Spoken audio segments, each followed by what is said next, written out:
My son-in-law kicked the leg of my chair and gave me a choice. Either I put on an apron and serve him his espresso like the help, or I pack my bags and get out of his house. My daughter, the girl I raised with my own 2 hands, stood there and watched. She didn't defend me. She told me I was being difficult. She told me I should be grateful for the roof over my head. So I didn't argue. I didn't scream. I simply smiled, walked to my room, and grabbed the suitcase I had packed 3 days ago. They thought they were kicking out a broke retired mechanic who had nowhere to go. They had no idea they were evicting the landlord. 1 week later, my phone rang for the 30th time that hour. They had just found out that the credit cards, the cars, and the very house they lived in were all powered by my money. And I had just cut the power cord. Before I tell you how I brought their fake empire crumbling down, please like and subscribe. Let me know in the comments if you have ever had to teach an ungrateful family member a lesson they would never forget. The morning sun was barely filtering through the blinds of the kitchen in Atlanta. I sat at the marble island, a cold, hard surface that felt more like a display case than a place to eat. In front of me was a bowl of plain oatmeal. It was simple. It was quiet. It was the only peace I got in this house. My name is Langston King. I am 72 years old. To my daughter and her husband, I am just an old man taking up space, a retired mechanic with grease under his fingernails and a meager pension that barely covers his medication. They see the calluses on my hands and assume I am broken. They do not know that those hands built King Enterprises. They do not know that those hands signed the deed to the commercial complex downtown just last week. They see a burden, I see a test, and this morning they were about to fail it. The peace shattered the moment Hunter walked in. He did not say good morning. He never did. He wore a silk robe that cost more than my first car, and he smelled of expensive cologne and arrogance. He walked past me, stopped, and kicked the leg of my stool. It was not a stumble. It was a deliberate, sharp kick meant to rattle me. "Hey, Langston," he said, his voice heavy with sleep and disdain. The maid called in sick. Again. Probably lazy just like the rest of them. "I need a double espresso. And don't burn it this time." I slowly lowered my spoon into the oatmeal. I did not look at him. I looked at the steam rising from the bowl. For 3 years I had lived in this guest room. For 3 years I had paid their mortgage through a shell company, so they would never know it was me. For 3 years I had watched Hunter treat this house like a kingdom he had conquered, when in reality he was just a court jester living on my charity. "I am eating my breakfast, Hunter," I said calmly. My voice was low, a rumble from my chest. "The machine is right there. You have hands. Use them." The silence that followed was sharp. Hunter was not used to being told no. He was a creative director at a mid-sized ad agency, a title he wore like a crown. He was used to assistants running for his coffee. He was used to people nodding when he spoke. He was not used to an old black man in a flannel shirt telling him to do it himself. He stepped closer. He invaded my personal space looming over me. "Excuse me." He laughed a dry, humorless sound. "I think you are confused about how this works. You live here for free, Langston. You eat my food. You use my electricity. You take up space in my house. The least you can do, the absolute bare minimum, is make yourself useful. Now get up and make the coffee." I turned on the stool to face him. I looked him in the eye. I saw the red veins from the wine he drank last night. I saw the fear masked as aggression. He needed to feel big, so he tried to make me feel small. "No," I said. The reaction was instant. Hunter's face turned a violent shade of red. He swiped his hand across the island. His palm connected with my bowl of oatmeal. The ceramic bowl flew off the table and shattered against the floor. Hot, sticky oatmeal splattered across my pants and onto the pristine white tiles. The sound of the crash echoed through the large, empty house like a gunshot.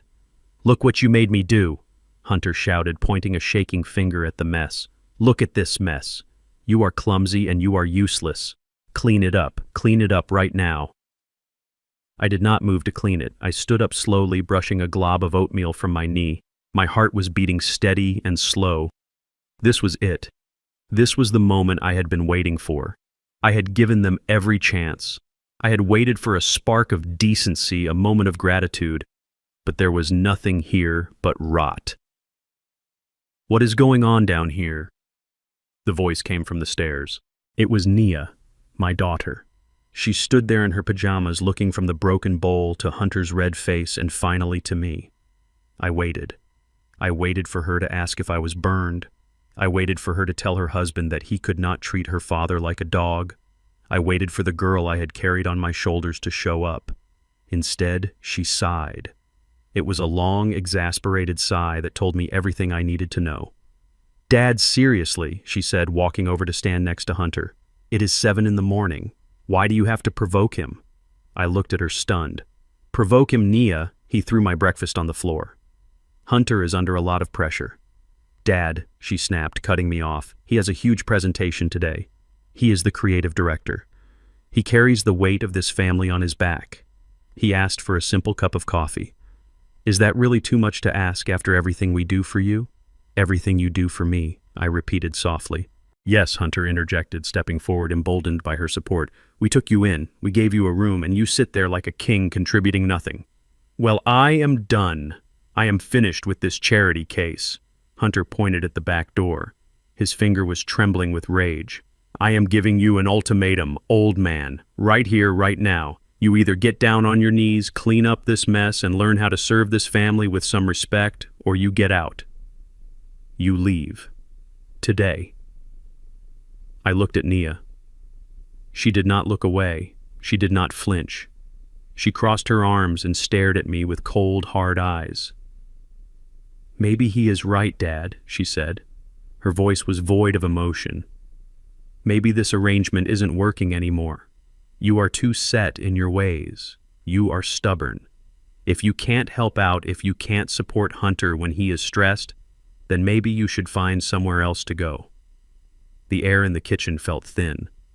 I looked at the broken ceramic on the floor. I thought about the days I worked 3 shifts at the plant so Nia could have braces. I thought about the nights I slept in my truck so I could save money for her college tuition. I thought about Etta, my late wife, and how she made me promise to always look after our little girl. I had looked after her. I had bought this house through a trust so she would never have to worry about rent. I had secretly funded Hunter's car payments so she wouldn't have to stress about debt. I had been their safety net, invisible and strong. And now they were cutting the net. I smiled.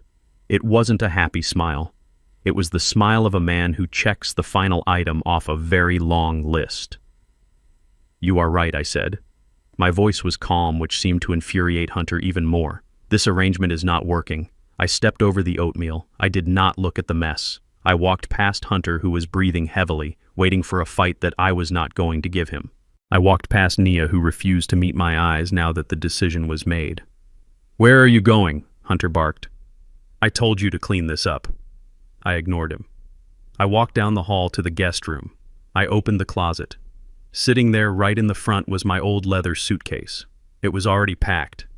I had packed it 3 days ago when Hunter made a joke at dinner about putting me in a home. I knew then that the end was near. I just needed them to pull the trigger. I grabbed the handle. It felt heavy and solid in my hand. I took one last look at the room. The bed was made. The surfaces were clean. I left nothing behind. No photos, no notes, nothing. I walked back out to the living room. They were still in the kitchen arguing about who would call the cleaning service. They didn't even hear me walk to the front door. I opened the heavy oak door and stepped out into the morning air. It was crisp and cold. I walked down the driveway, the wheels of my suitcase clicking rhythmically against the pavement. I did not look back at the house. It was a beautiful house. I remembered signing the check for it. I remembered telling the lawyer to put it in a trust for Nia contingent on her good behavior and care for her father. I reached the end of the driveway and stopped. I pulled my phone from my pocket. I saw a text from Nia. "Don't come back until you're ready to apologize." I chuckled. I deleted the message. Then I dialed a number I had on speed dial. "Mr. Wallace," I said into the phone. "Yes, Mr. King," the lawyer answered instantly. "Initiate phase 1, I said. "Cut them off, cancel the cards, revoke the housing privileges, and send the car around. I am done playing the poor relation." I stood on the curb waiting. Behind me inside the house, I knew Hunter was probably pouring himself a drink, celebrating his victory. He thought he had won. He thought he had cleared out the trash. He had no idea that he had just evicted his only source of income. He had no idea that the man walking away with a battered suitcase was the only thing standing between him and total ruin. A sleek black Lincoln Town Car turned the corner and glided toward me. The driver, a man who had worked for me for 20 years, stepped out and opened the back door. "Good morning, Mr. King," he said. "Where to?" "The Ritz-Carlton," I said, sliding into the leather seat. "And then to the office. We have some adjustments to make." The car pulled away. I watched the house disappear in the rearview mirror. I felt a pang of sadness for the daughter I had lost, but it was quickly replaced by the cold clarity of justice. They wanted me to leave. They wanted independence. I was going to give them exactly what they asked for. And God help them when they realized what that actually meant. The wheels of my old suitcase clicked against the pavement, a rhythmic metronome counting down the seconds of my departure. It was a sound of finality. I walked down the long, winding driveway of the estate, the morning sun beating down on the back of my neck. I could feel the eyes of the neighborhood on me. Mrs. Higgins was out walking her poodle 2 houses down. She stopped clutching the leash, her face twisting into a mask of pity.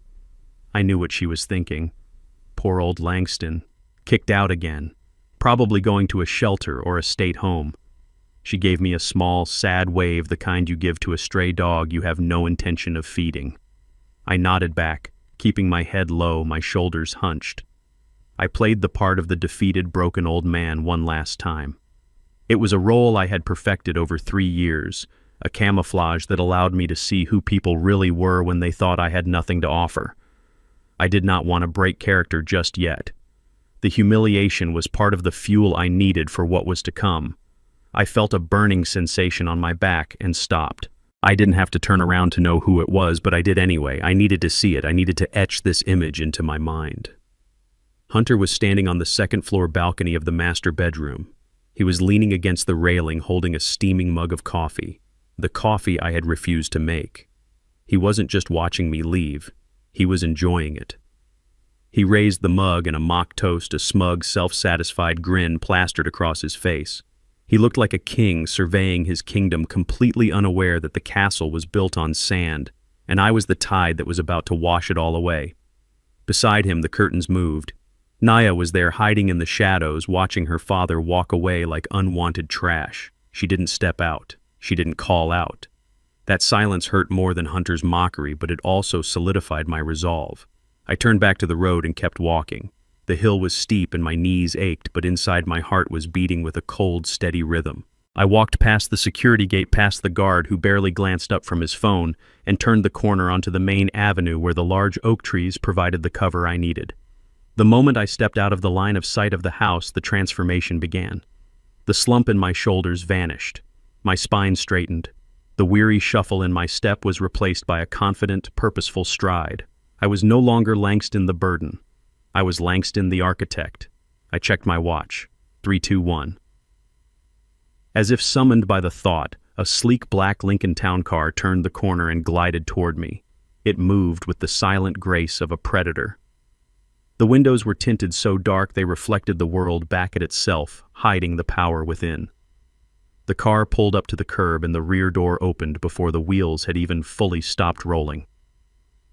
Thomas, my driver for 25 years, stepped out. He was an imposing man in an immaculately tailored suit, a stark contrast to my flannel shirt and worn jeans. He took the battered suitcase from my hand with the reverence of someone handling a briefcase full of gold bars. "Good morning, Chairman King," he said, his voice low and filled with professional respect. "Welcome back, sir." I slid into the back seat of the Lincoln.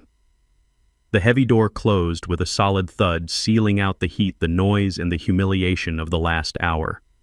The air conditioning was set to my exact preference. The smell of premium leather filled my nose, replacing the scent of burnt oatmeal and ingratitude. I exhaled a long breath, letting the tension of the character I had been playing drain away. I pulled a bottle of water from the center console and took a sip. Then I reached into my jacket pocket and pulled out a secure satellite phone. There was only one number I needed to call. I dialed Wallace. He picked up on the first ring, as I knew he would. "It is done," I said. My voice was no longer the soft, apologetic rumble of a grandfather walking on eggshells.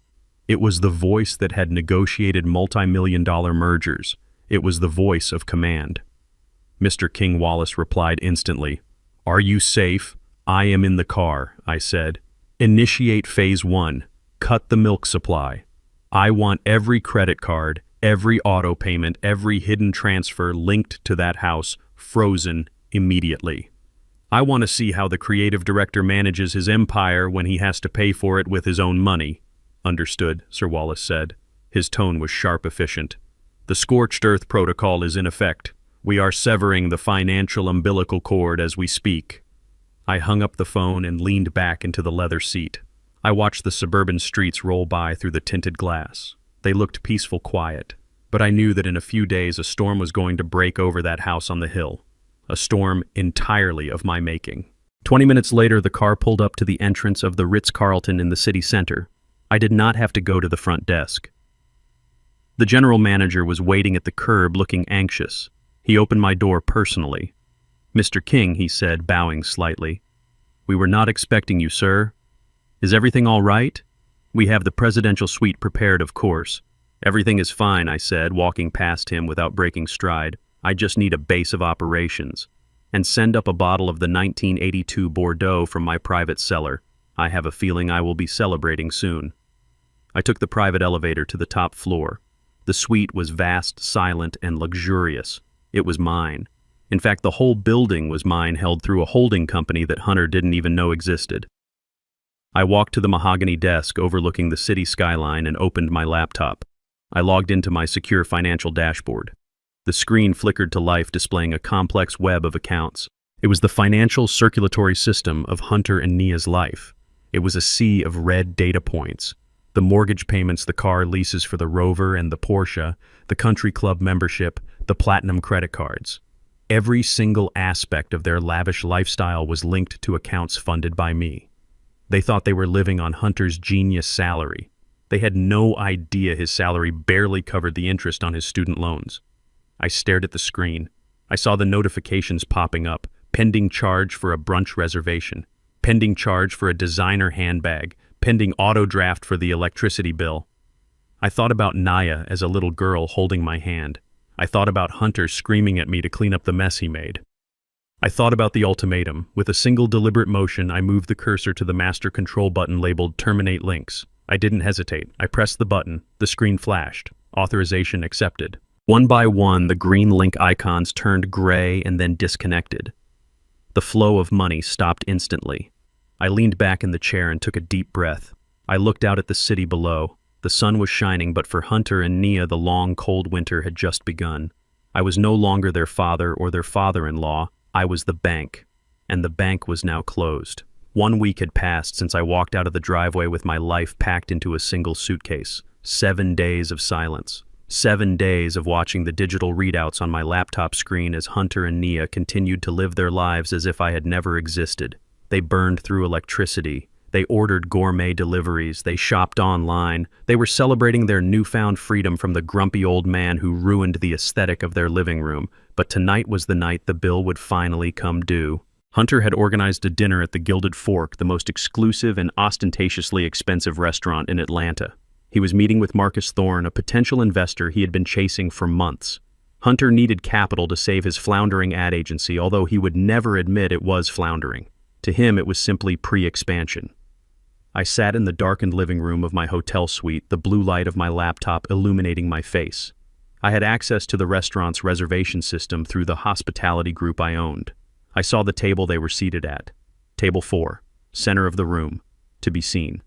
I saw the order ticket update in real time. Hunter had just ordered a bottle of Screaming Eagle Cabernet, $5,000. I took a sip of my own tea and waited. Hunter leaned back in the plush velvet chair, swirling the dark red wine in his crystal glass. He looked the part of the tycoon he pretended to be. He was wearing a bespoke suit that cost $3,000 a suit, paid for by a credit card that was silently linked to my investment dividends. Across from him sat Marcus Thorne, a man who actually possessed the wealth Hunter only pantomimed. Thorne looked unimpressed, checking his watch as Hunter launched into another monologue about his vision. "You have to understand," Marcus Hunter said, his voice loud enough to carry to the neighboring tables. "My agency isn't just about ads. It is about cultural architecture. We are building empires. I have personally financed the entire operation. No loans, no handouts, just pure grit and capital." Nia sat beside him, nodding enthusiastically. She wore a diamond necklace I had bought her for her 30th birthday, though she told her friends Hunter had bought it. She looked radiant, completely unaware that she was sitting on a trapdoor that had already been unlatched. We even trimmed the fat at home recently, Hunter continued laughing dismissively. We had some dead weight living in the guest room. My father-in-law. Nice guy, but zero ambition. Just a drain on resources. We finally had to let him go. You know how it is. You have to surround yourself with excellence to be excellent. Thorne raised an eyebrow but said nothing. He took a sip of the $5,000 wine. Hunter beamed, mistaking the silence for admiration.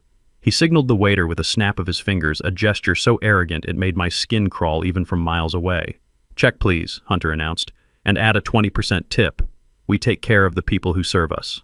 The waiter, a young man in a crisp white uniform, placed the leather folio on the table. Hunter didn't even look at the bill. He reached into his jacket pocket and pulled out the black card. It was a heavy piece of anodized titanium. He dropped it onto the tray with a distinct metallic clatter. It was a sound meant to announce his status. The waiter bowed and took the card. Hunter smiled at Thorne. "So Marcus, can I count you in for the first round of funding? I think $5 million is a good starting point." Thorne looked like he was considering it. Hunter's confidence was infectious, even if it was entirely fraudulent. The waiter returned. He did not have the receipt. He held the black titanium card between two fingers as if it were a contaminated object. He leaned down, whispering, but in the quiet hum of the fine dining room, the whisper carried like a scream. "I apologize, sir." The card was declined. Hunter laughed. It was a nervous, high-pitched sound. "That is impossible," he said, loud enough for the table next to them to turn around. "That card has no limit. Run it again. You probably chipped the chip or something." "I ran it 3 times, sir," the waiter said, his voice devoid of emotion. "The issuer has placed a hard lock on the account. Code 001. Fraud protection or insufficient collateral." Hunter's face went from flush to pale in a second. He snatched the card back. "Here," he said, fumbling for his wallet. He pulled out a platinum Visa. "Try this one. It is my business account." The waiter took it and walked away. Naya reached out and touched Hunter's arm. "Hunter, what is going on?" she hissed. "Nothing, babe," Hunter snapped, sweat beading on his forehead. "Just a banking glitch. You know how these algorithms get when you make big purchases." The waiter returned faster this time. He didn't even lean in. "Declined, sir." The silence at the table was absolute. Marcus Thorne placed his napkin on the table. He didn't look angry. He looked bored. He looked like a man who had just realized he was having dinner with a child playing dress-up. Hunter, sweating profusely, now turned to Nia. "Give me your card," he demanded. "The joint account." Nia fumbled in her purse, her hands shaking. She pulled out her card and handed it to the waiter. The waiter walked to the terminal station a few feet away. Hunter watched him. Naya watched him. Thorne watched Hunter. I watched the screen on my laptop. The notification flashed. Attempted transaction 5 or $640. Status rejected. Source terminated. The waiter came back. He didn't say a word. He just shook his head and placed Naya's card on the table next to Hunter's useless titanium rectangle. "Is this a joke?" Hunter shouted, standing up. "Do you know who I am? I am going to sue this restaurant. I am going to buy this building and fire you." "Sit down," Marcus Thorne said. His voice was quiet, but it commanded immediate obedience. Hunter sat. Thorne pulled out a simple, worn leather wallet. He removed a card and handed it to the waiter. "I will cover the bill," Thorne said. "No, Marcus, please." Hunter stammered. "It is just a mix-up. I can transfer the money. I have the funds." Thorne stood up. He buttoned his jacket. He looked down at Hunter with a mixture of pity and disgust that was far worse than anger. Hunter Thorne said, cold and smooth, "You talked for 2 hours about independence and capital, yet you cannot pay for the wine you ordered. I do not do business with people who live in fantasies. Do not call my office again." Thorne walked out. He left Hunter and Nia sitting alone at the center table, surrounded by half-eaten food and a bottle of wine that cost more than they now had to their names. The waiter returned with Thorne's receipt. "You need to leave," the waiter said. "We have other guests waiting for this table. Guests who can pay." Hunter grabbed Nia's hand and dragged her out of the restaurant. They didn't wait for the valet. They ran to the parking lot where Hunter's Porsche was parked. They jumped inside the leather seats, no longer feeling like luxury, but like the interior of a cage. Hunter pulled out his phone. His hands were shaking so badly he dropped it twice before he could dial. He put the bank on speakerphone. "Why are my cards declined?" Hunter screamed at the automated voice before a human even picked up. Finally, a representative answered. "Security verification, please," the operator said. Hunter gave his details. He screamed his social security number. "Sir," the operator said calmly, "these cards are supplementary cards issued under a master account held by a Mr. Langston King. The primary account holder has removed all collateral assets and terminated the authorized user privileges. The accounts are closed." Hunter froze. He looked at the phone as if it had turned into a snake.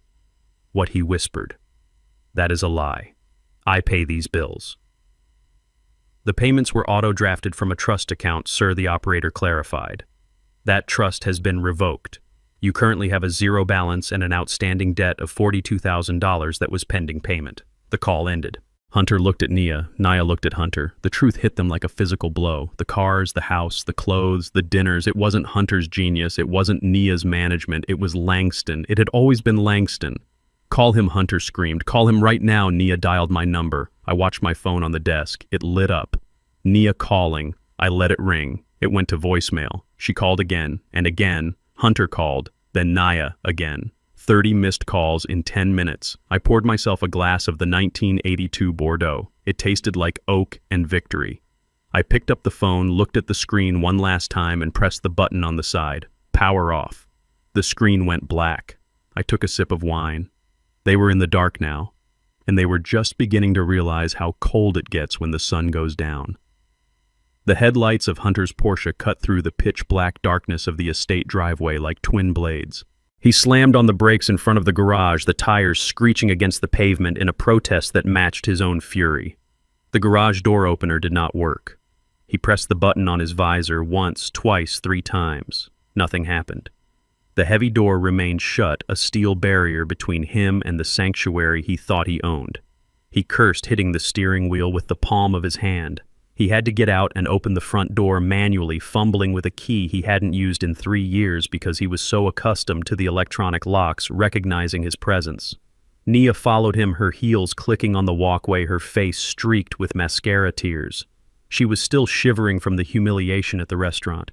They stepped into the foyer and Hunter immediately slapped his hand against the wall switch for the grand chandelier. Click. Nothing happened. The house remained swallowed in an oppressive, heavy silence. There was no hum of the refrigerator, no soft glow from the security panel, no ambient noise from the climate control system. The air was already starting to feel stale and warm. Hunter marched into the kitchen, pulling his phone out to use the flashlight. The beam cut through the dark, illuminating the mess of the morning that was still there. The dried oatmeal on the floor. The broken bowl. It was a monument to his own arrogance. He went to the sink and threw the lever for the faucet. A hollow groan echoed in the pipes, followed by a sputter of air. Not a single drop of water came out. "This is unbelievable," Hunter screamed, his voice cracking in the darkness. That useless old man. He forgot to pay the bills. That was the one thing he had to do. The one contribution he made to this household was handling the logistics. And he was so senile he let the power get cut. He paced the kitchen, the flashlight beam dancing wildly across the walls like a frantic insect. "I am going to kill him," Hunter shouted. "When I find him, I am going to drag him back here by his collar and make him fix this. He did this on purpose. He knew the bills were due and he just walked away." Nia sank onto one of the bar stools, burying her face in her hands. She wasn't angry. She was terrified. The reality of their situation was settling in on her faster than it was on Hunter. "Hunter," she sobbed, her voice muffled by her palms. "It is not just the bills. We have no money. The cards are declined. The bank accounts are frozen. He didn't just forget to pay the electric bill. He took everything." She looked up, her eyes wide and reflective in the harsh light of the phone. "He took his pension, Hunter. We have been living off that pension. We thought it was small, but he must have been saving it. He hoarded it. And now he has disappeared with the only cash flow we had." The accusation hung in the air. They truly believed that my mechanic's pension was what funded their lavish lifestyle. They were so deluded by their own greatness that they couldn't do the math. They couldn't see that a pension wouldn't cover the lease on the Porsche for a single month. But in their minds, I was a miser who had stolen their safety net. They ate dinner by the light of 3 scented candles Nia found in the guest bathroom. It wasn't a romantic candlelight dinner. It was a meal of desperation. The electric stove was dead. The microwave was a brick. They ate cold cuts and cheese directly from the package, tearing at the food with their fingers because they couldn't find clean silverware in the dark. The shadows flickered against the walls, distorting their faces, making them look like the monsters they were becoming. "This is temporary," Hunter said, chewing on a piece of salami with aggressive force. "We just need to find him. We need to find where he is hiding. He can't have gone far. He is a creature of habit." Naya wiped her mouth with the back of her hand. She looked at her husband, the man she had chosen over me, and for the first time, I think she saw his helplessness. "I know where he might be," Nia whispered. Hunter stopped chewing. "Where?" "There is an address," she said. "It comes on his bank statements. I saw it once when I was going through his mail. It is an old apartment complex on the south side, the rough part of town. He probably kept a place there. A bolt hole." Hunter stood up, knocking his chair over in the dark. "Let's go," he commanded. "We are going to get our money back." They piled back into the Porsche. The fuel light was on another blinking red eye of judgment, but they had enough to get across town. Naya navigated her phone battery dying, guiding them away from the manicured lawns of the north side and into the gritty industrial heart of the south side. The streets became narrower. The streetlights were broken. The houses had bars on the windows. Hunter locked the car doors, his eyes darting nervously at the shadows. They pulled up to a brick building that looked like it had stood for 100 years. It was worn but sturdy. It was the kind of place where people worked hard and kept their heads down. "That is it," Nia said, pointing to the number 4B on the mailbox. "That is the address on the statements." Hunter parked the car illegally in front of a fire hydrant. He didn't care. He stormed up the steps, Nia trailing behind him. He pounded on the front door of the complex. There was no buzzer, just a heavy steel door. "Open up, Langston," he shouted. "I know you are in there." A window on the first floor slid open. A large woman with a head wrap looked out. She didn't look scared, she looked annoyed. "Who is making all that racket?" she demanded. "We are looking for Langston King," Hunter barked. "He lives here. Tell him his daughter is here and she wants to talk." The woman squinted at them. She looked at Hunter's suit, which was now wrinkled and stained with sweat. She looked at Nia's tear-streaked face. Then she laughed. It was a deep, belly-shaking laugh. "Langston King?" she asked. "You mean Mr. King?" "Yes, Mr. King," Hunter snapped. "The old man. Where is his apartment? Is it 4B? The woman shook her head, wiping a tear of laughter from her eye. "Honey, Mr. King does not live in 4B. Mr. King owns this building. He owns this whole block. He hasn't lived in an apartment since the 80s. Nia froze. She looked at the building. It was old, yes, but it was large. 12 units, and the woman said he owned the block. "What do you mean he owns it?" Nia stammered. "He is a mechanic." The woman leaned on the windowsill, looking at them with pity. "He was a mechanic, baby. Now he is the landlord, and he definitely isn't here. He only comes around to inspect the properties once a month. You two are looking for a ghost." She slammed the window shut. Hunter stood there on the stoop, staring at the closed window. His brain was trying to reject the information. It didn't fit his narrative. Langston couldn't be a property mogul. Langston was the guy who fixed toasters. Langston was the guy who needed a place to stay. "He is lying," Hunter said, turning back to Nia. His voice was shaking. "He paid her to say that. Or maybe he works here as the super. That makes sense. He is the janitor. He cleans the toilets and fixes the pipes. That is why they call him the landlord. It is a nickname." Nia looked at the building, then at Hunter. Doubt was creeping into her eyes, but she pushed it down. She had to push it down, because if her father was actually the owner, then she had made a mistake so catastrophic it was impossible to comprehend. "You are right," Nia said, her voice weak. "He is just the maintenance guy. Come on, let's go home. It is cold." They walked back to the car in silence.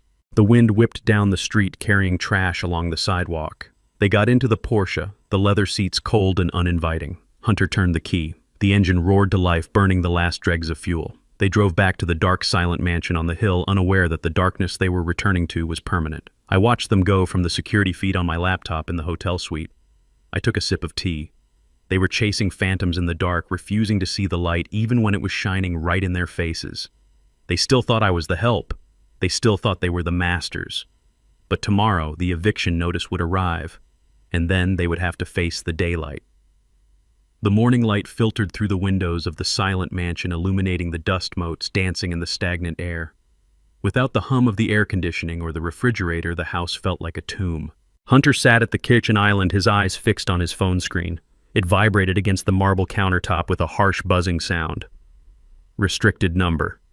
He knew exactly who it was. It was the financing company for the Porsche. He had missed 3 payments. The grace period was over. They were calling to arrange repossession. He declined the call, his finger stabbing the red button with unnecessary force. His hands were shaking. He looked up as Naya walked into the kitchen. She was wrapped in a cashmere blanket, shivering despite the mild Atlanta morning. Her eyes were swollen from crying. The makeup she hadn't washed off from the night before was smeared across her cheeks. Hunter looked at her and saw his own fear reflected back. They were drowning. "We need money," Nia Hunter said. His voice was raspy from dehydration and stress. "We need cash flow immediately. They are going to take the car. They are going to foreclose on the house. I can't lose the car, Nia. It is my image. It is my business." Naya sat down on the stool next to him. She looked small, defeated. "What can we do, Hunter?" she whispered. "We have nothing. The accounts are frozen. The cards are dead." Hunter's eyes narrowed. His mind raced, seeking a lifeline, a victim. He thought about me. He thought about the pension he believed I had been hoarding for years. He thought about the fact that I had no mortgage, no car payments, no debts. In his mind, I was sitting on a pile of cash that belonged to him by right of inheritance. "We find your father," Hunter said, the plan forming rapidly in his desperate mind. "We find him, and we take control." Naya frowned. "Control?" "He left, Hunter. He is gone." "He is old," Nia Hunter snapped. "He is confused. He forgot to pay the electric bill. He forgot to pay the water. That is proof of cognitive decline. That is negligence. We use that. We find him and we get him committed. We put him in a facility. A state-run home, somewhere cheap." Nia's eyes widened. "You want to put my father in a home? I want to save us," Hunter hissed. "If he is declared incompetent, we get guardianship. We get power of attorney. We get access to his accounts to manage his affairs. That pension check comes to us. His savings come to us. It is the only way, Nia. Do you want to be homeless? Do you want to be on the street? Or do you want to take care of your family?" Nia hesitated. I saw the conflict in her face, the flicker of conscience. But then she looked around the dark kitchen. She thought about her social standing. She thought about her comfort. The conscience flickered and died. "Do it," she said. Hunter didn't waste a second. He didn't have time for legal channels or legitimate evaluations. He needed a result today. He scrolled through his contacts until he found a number he hadn't used in years. Dr. Vane. He was a man who had lost his hospital privileges years ago due to ethical violations, but kept a private practice that catered to the desperate and the shady. He was a man who sold signatures. Hunter drove the Porsche to a strip mall on the outskirts of the city, praying he had enough gas to make the return trip. Dr. Vane's office was in the back behind a dry cleaner. The waiting room smelled of stale smoke and despair. Hunter marched past the receptionist and into the office. Vane was sitting behind a cluttered desk, looking greasy and tired. "I need a 1013 form," Hunter said, slapping a thick envelope onto the desk. It contained $5,000 in cash. It was the last of the money he had borrowed from a loan shark, money he was supposed to use to pay the interest on his gambling debts. He was betting his life on this move. Vane opened the envelope. He counted the bills with practiced speed. He didn't ask for medical records. He didn't ask for patient history. "Who is the subject?" Vane asked, pulling a form from his drawer. Langston King Hunter replied. "He is 72, African American. He is suffering from acute paranoid schizophrenia and early onset dementia. He is violent. He attacked me last week. He hallucinates. He thinks he is a wealthy businessman. He thinks he owns buildings downtown. He is a danger to himself and others." Vane wrote it all down. He didn't blink. He checked the boxes for immediate involuntary commitment. He stamped the document with his medical license number. "This gives you emergency custody for 72 hours, Vane said, handing the paper to Hunter. "You call the police or a private transport service, show them this, and they will pick him up. Once he is in the system, the courts usually rubber stamp the guardianship." Hunter took the paper. His hands stopped shaking. He smiled. It was a cruel, predatory smile. He held my freedom in his hands. He held the key to my vault, or so he thought. He walked out of that office feeling like a winner. He had just sold his soul for $5,000 and he thought he got a bargain. At that exact moment, 10 miles away in the gleaming glass tower of Atlanta General Hospital, I was sitting in a very different kind of office. The room was bright, sterile, and commanded a view of the entire city. Across from me sat Dr. Sterling, the chief of neurology. He was a man of unimpeachable reputation. We had spent the last 4 hours conducting the most rigorous psychological and cognitive evaluation modern medicine could offer. I had undergone MRI scans to rule out organic brain disease. I had completed batteries of memory tests, logic puzzles, and personality assessments. I had sat for a 90-minute interview with a panel of 3 psychiatrists. Dr. Sterling closed the thick file on his desk. He took off his reading glasses and looked at me with a mixture of professional admiration and personal respect. "Mr. King," he said. "The results are unequivocal. Your cognitive function is in the 99th percentile for your age group. In fact, your processing speed and recall are superior to many men half your age. There is absolutely no evidence of dementia, Alzheimer's, or any other degenerative condition. You are as sharp as a tack." I nodded, adjusting the cuff of my suit jacket. "I need that in writing, doctor," I said. My voice was steady. "I need a notarized affidavit stating that I am of sound mind, fully capable of managing my own financial and personal affairs, and that any claims to the contrary are medically unfounded." Dr. Sterling pressed the intercom button on his desk. "Send the notary in, please," he said. 5 minutes later, I walked out of the hospital. I held a document in my hand that was more powerful than any weapon. It was an ironclad shield against the arrows Hunter was sharpening. I folded the affidavit and placed it into the inside pocket of my jacket right next to the small faded photograph of Etta. I walked to the waiting town car. Thomas opened the door. "Where to, sir?" he asked. "Back to the hotel." "Thomas," I said, "I have a feeling I am going to have visitors soon, and I want to be ready to receive them."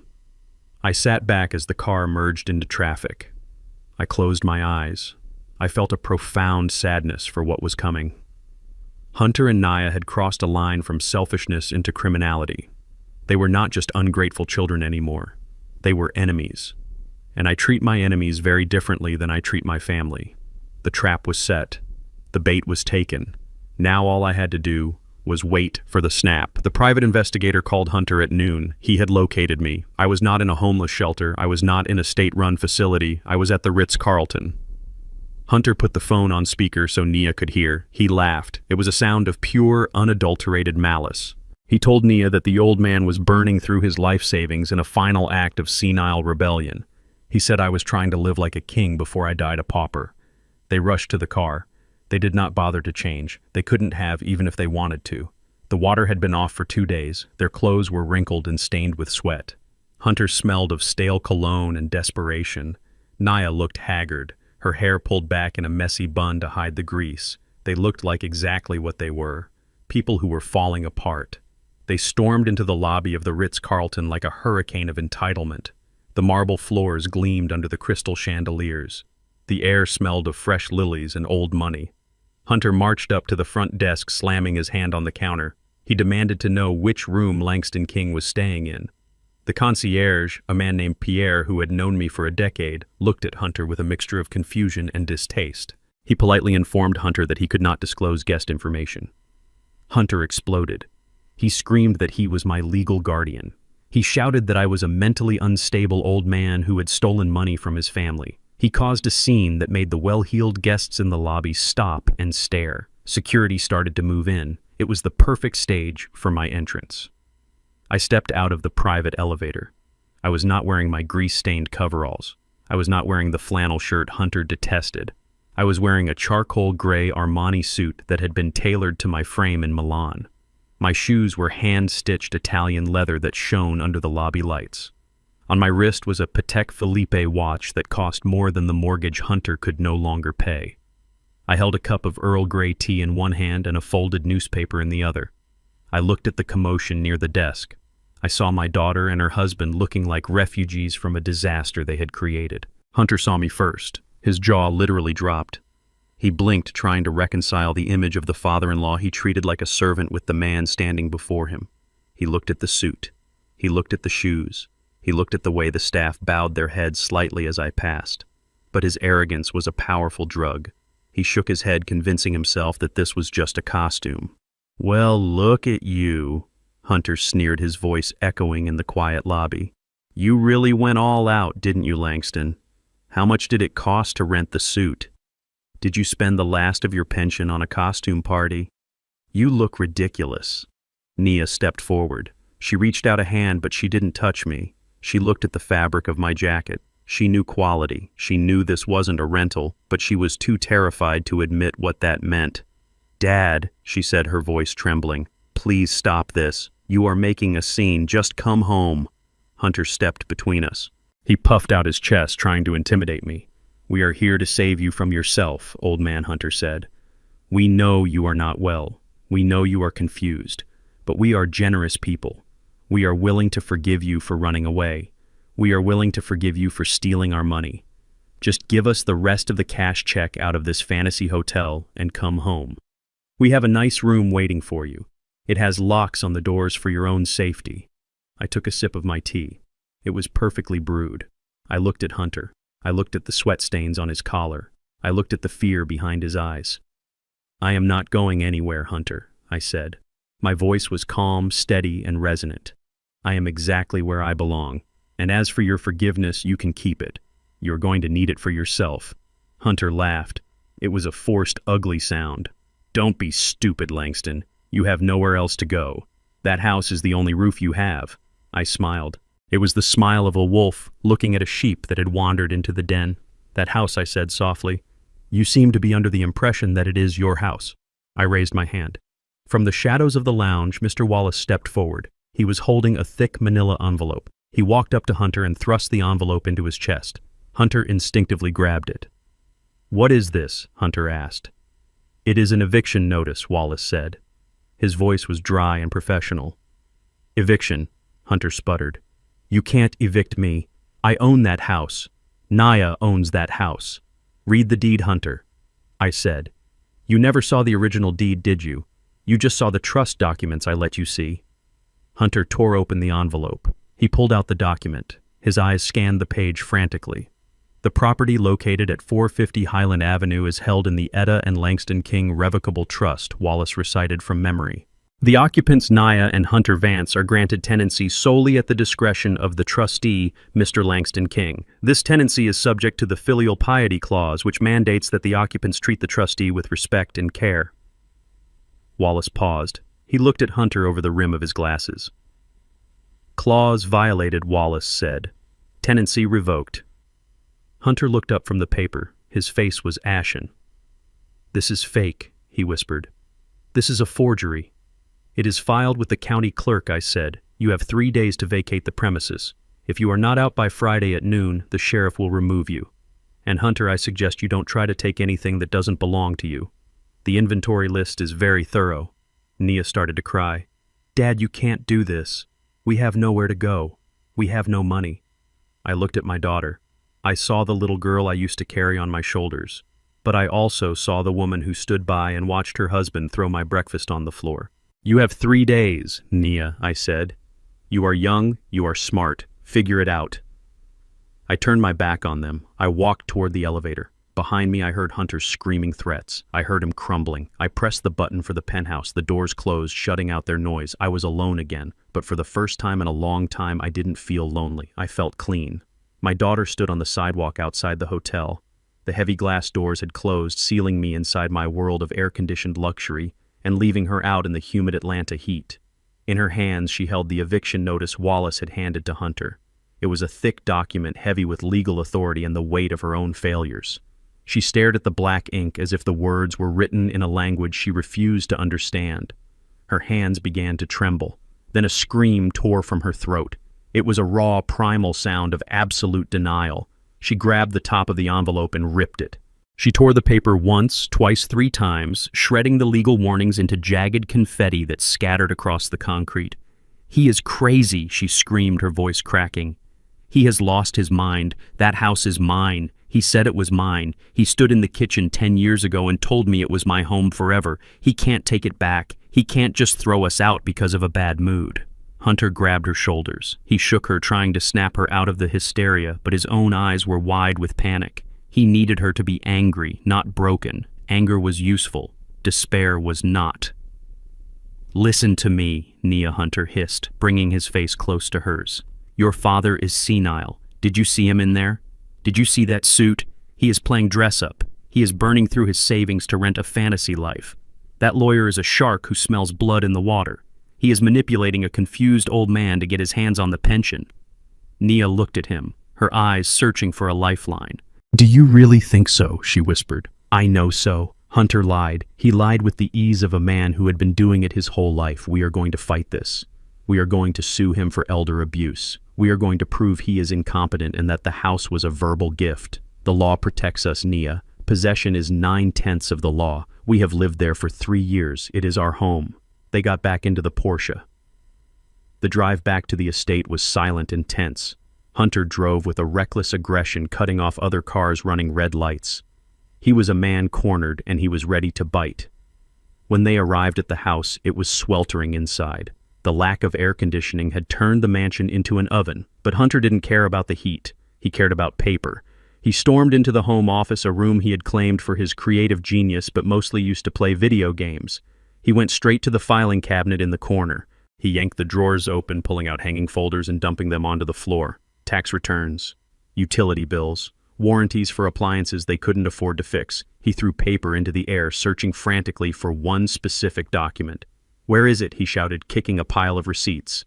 "Where is the deed?" Nia stood in the doorway, watching him destroy the room.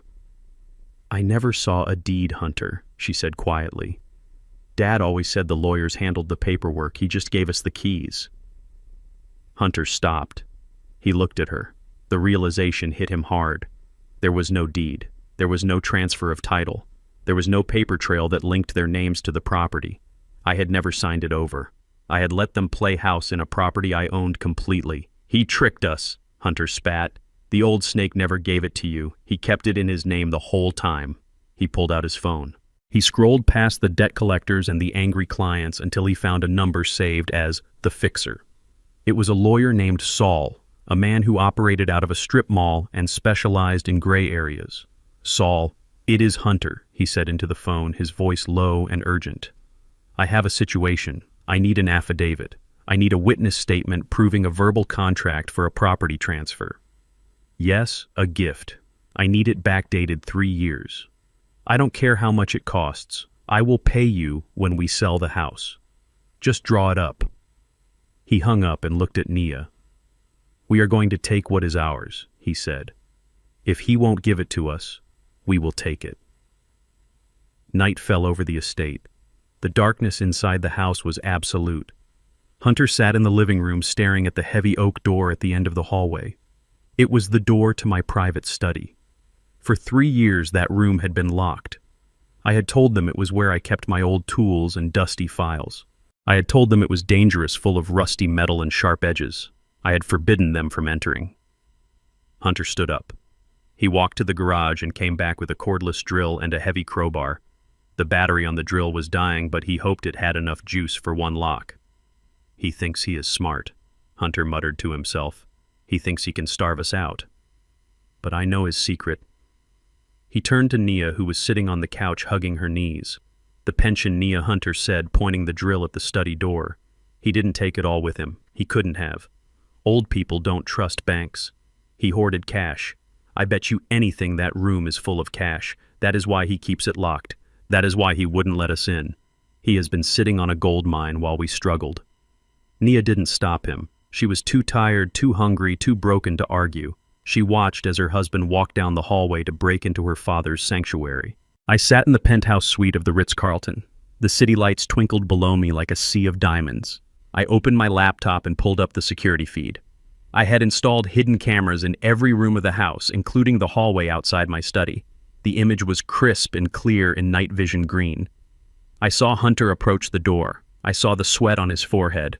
I saw the greed in his eyes. He raised the drill to the lock. The sound of the metal bit grinding against the brass mechanism came through the speakers of my laptop. It was a harsh, violent noise. I took a sip of wine. "Go ahead, Hunter," I whispered to the screen. "Drill it. Break it." The lock gave way with a snap. Hunter kicked the door open. He rushed inside the crowbar raised ready to smash open boxes of money. I watched him disappear into the room. He had just crossed the final line. Breaking and entering, destruction of property. He thought he was breaking into a treasure chest. He had no idea he was walking into a crime scene of his own making. He took the bait, I said aloud. I picked up my phone and dialed Wallace. He is in the study, I said.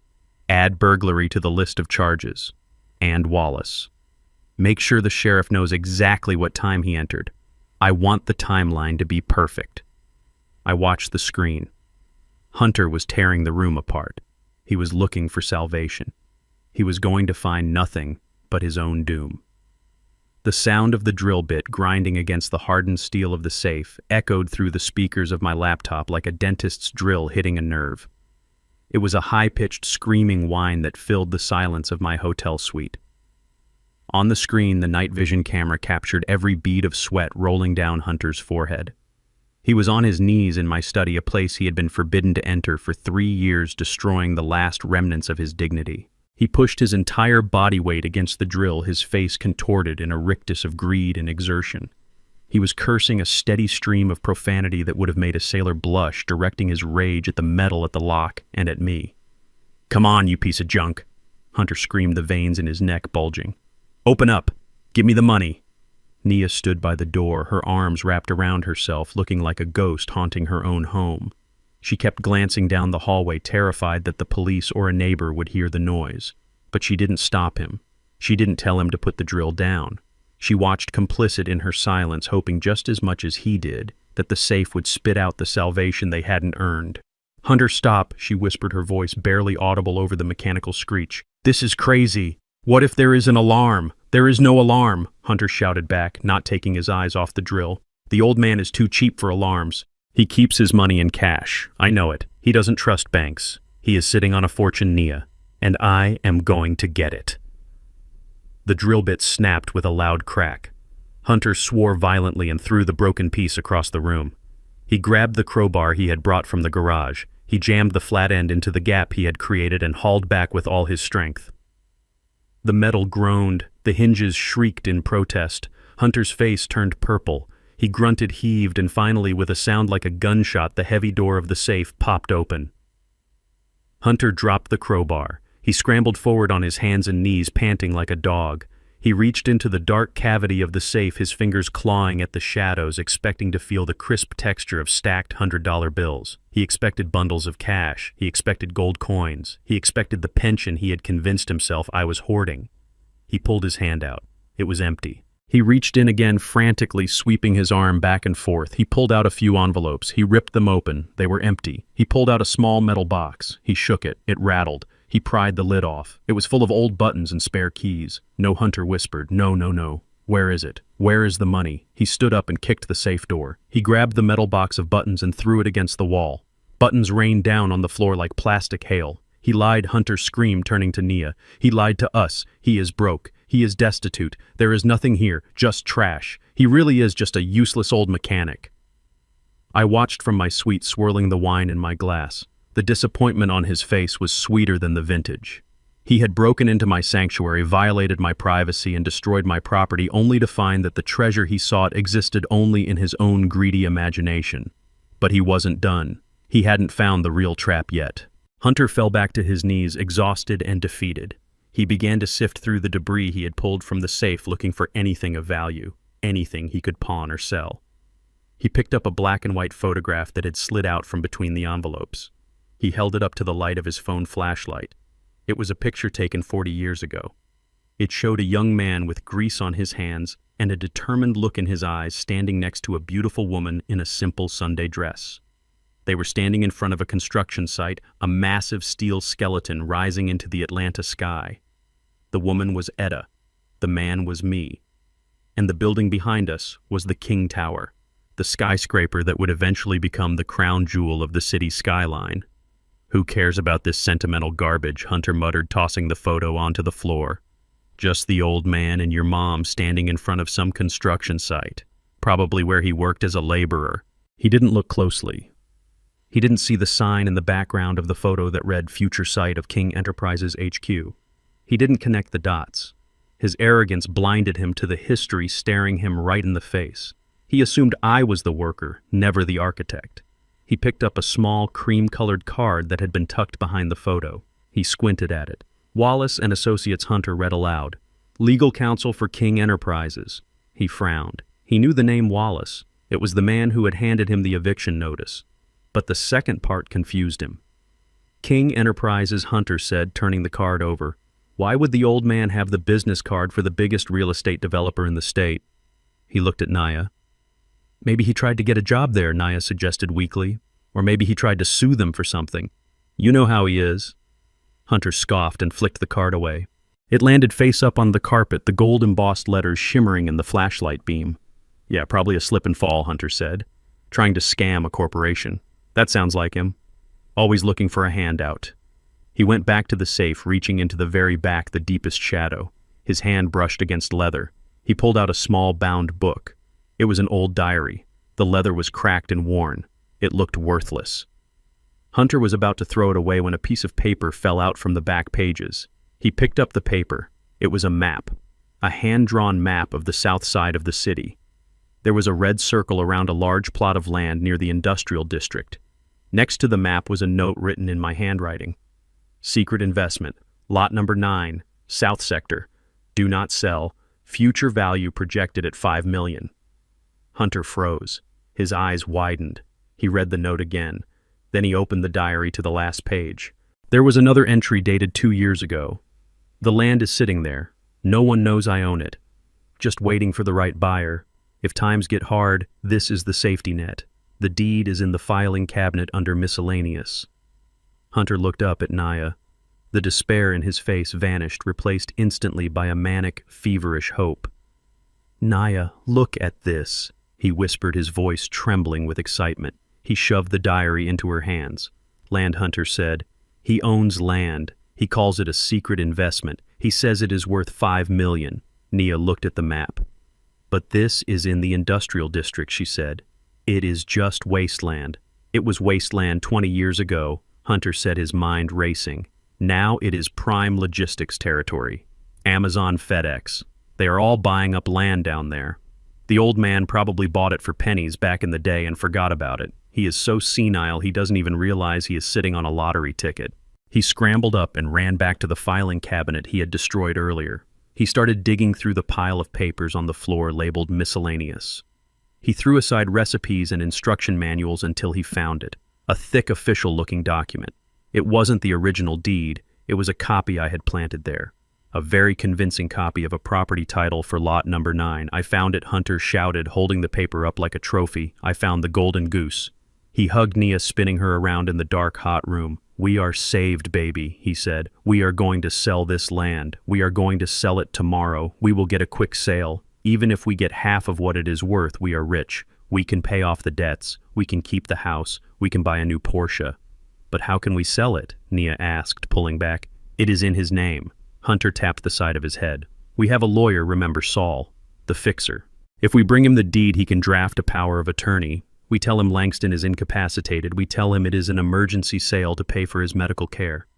Saul won't ask questions as long as he gets his cut. He kissed the paper.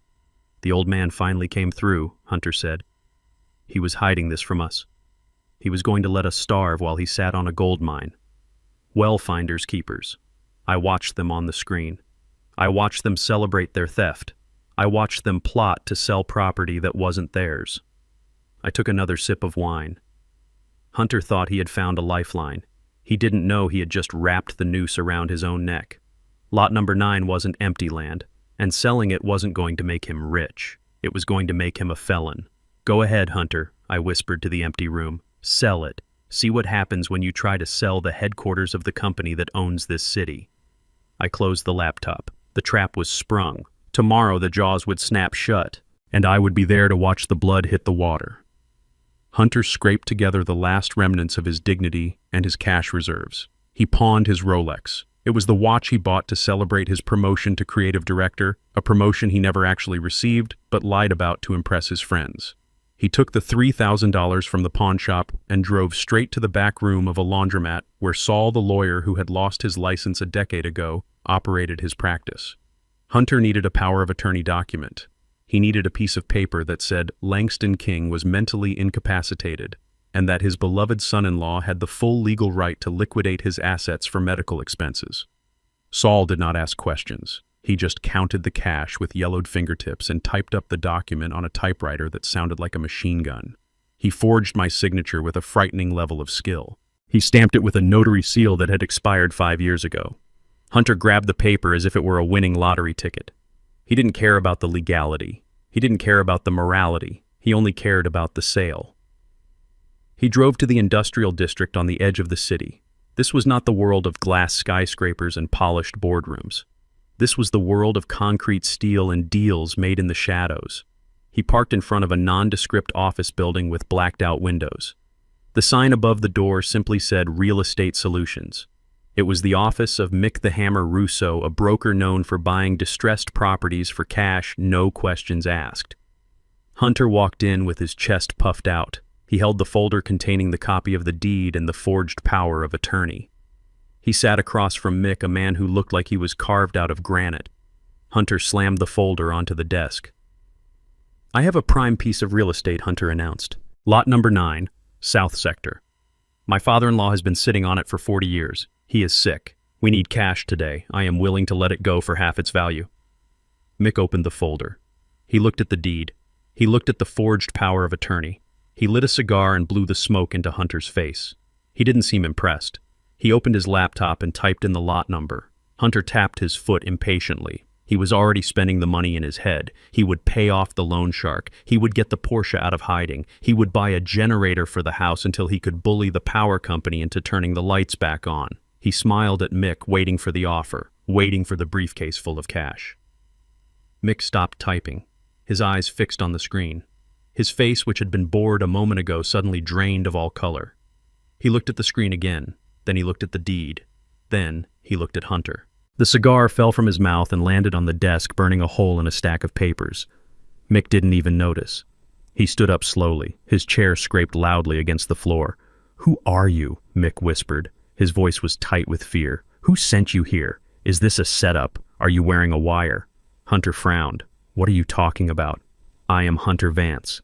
That is my father-in-law's land. I just want to sell it. What is the problem?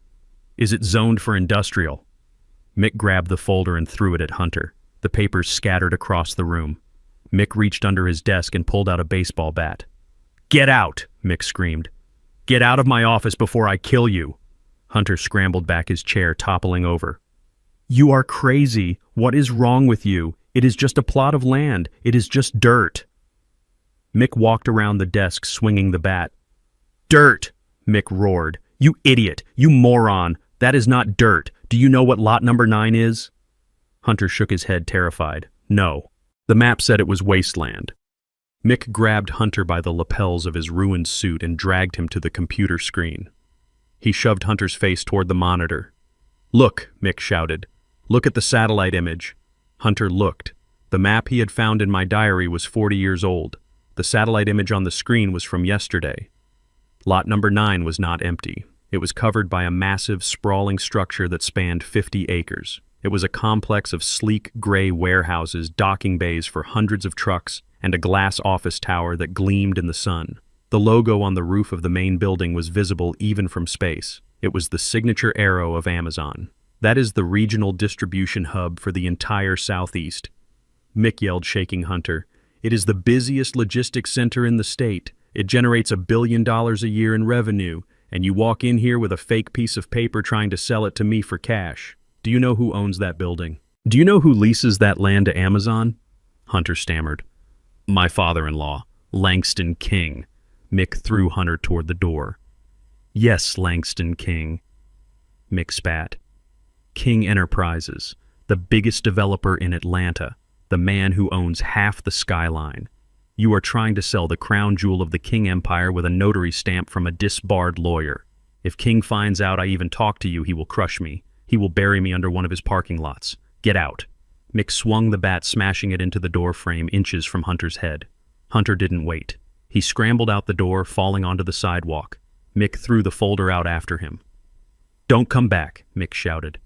"And tell your father-in-law I had nothing to do with this." Hunter lay on the concrete, gasping for air. Passers-by stepped around him, looking at him with disgust. He gathered the papers with shaking hands. He looked at the copy of the deed. Lot number 9. He looked at the forged signature of Langston King. His mind was reeling. It was impossible. It had to be a mistake. The mechanic, the man who fixed toasters, the man who ate oatmeal in the corner of the kitchen. How could he own the Amazon distribution center? How could he be King Enterprises? Hunter stood up, using a lamppost for support. He looked down the street. In the distance, he could see the skyline of Atlanta. He saw the crane-filled construction sites. He saw the gleaming towers. He remembered the business card he had found in the safe. Wallace and Associates, legal counsel for King Enterprises. He remembered the suit I wore at the Ritz-Carlton. It wasn't a costume. It fit too well. He remembered the black town car. He remembered the way the hotel staff bowed to me. King Enterprises, Hunter whispered. Langston King. The realization hit him like a physical blow to the gut. The names were the same. It wasn't a coincidence. It wasn't a common name.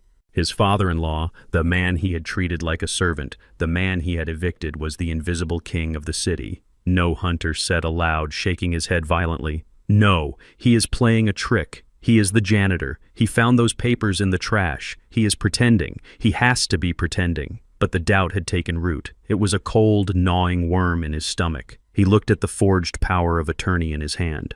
If I really was the owner of King Enterprises, then Hunter hadn't just tried to scam a helpless old man. He had just attempted to defraud one of the most powerful men in the state. He had tried to sell $1 billion asset with a piece of paper bought for $3,000. He felt a vibration in his pocket. It was his phone. A notification from his news feed popped up. It was an announcement for the annual charity gala happening that night. The headline read, "Mystery Chairman of King Enterprises to make rare public appearance." Hunter stared at the screen. He needed to know. He needed to see it with his own eyes. He needed to prove that I was a fraud, or he needed to beg for his life. He looked at his watch. The gala started in 4 hours. He had no money. He had no invitation. But he had desperation, and desperation is a powerful fuel. He started walking toward the pawn shop. He still had Nia's engagement ring in his pocket. It was the last thing of value he possessed. He was going to bet it all on one final roll of the dice. He was going to the ball. Hunter sat in the leather chair of his corner office, a space he had rented to project an image of success he never actually possessed. The office was silent except for the buzzing of a fly against the glass. His staff had walked out 3 days ago when the payroll checks bounced. Now it was just him and the crushing weight of reality. His phone rang. It was not a client. It was the property manager for the building. Mr. Vance, the voice on the other line, said cold and final. "We have not received the wire transfer for the last 3 months of rent. Our legal team has authorized a lockout. You have until tomorrow morning to vacate the premises before we change the locks and seize any assets remaining inside to cover your debt." Hunter ended the call without saying a word. He stared at the blank screen. His ad agency was his identity.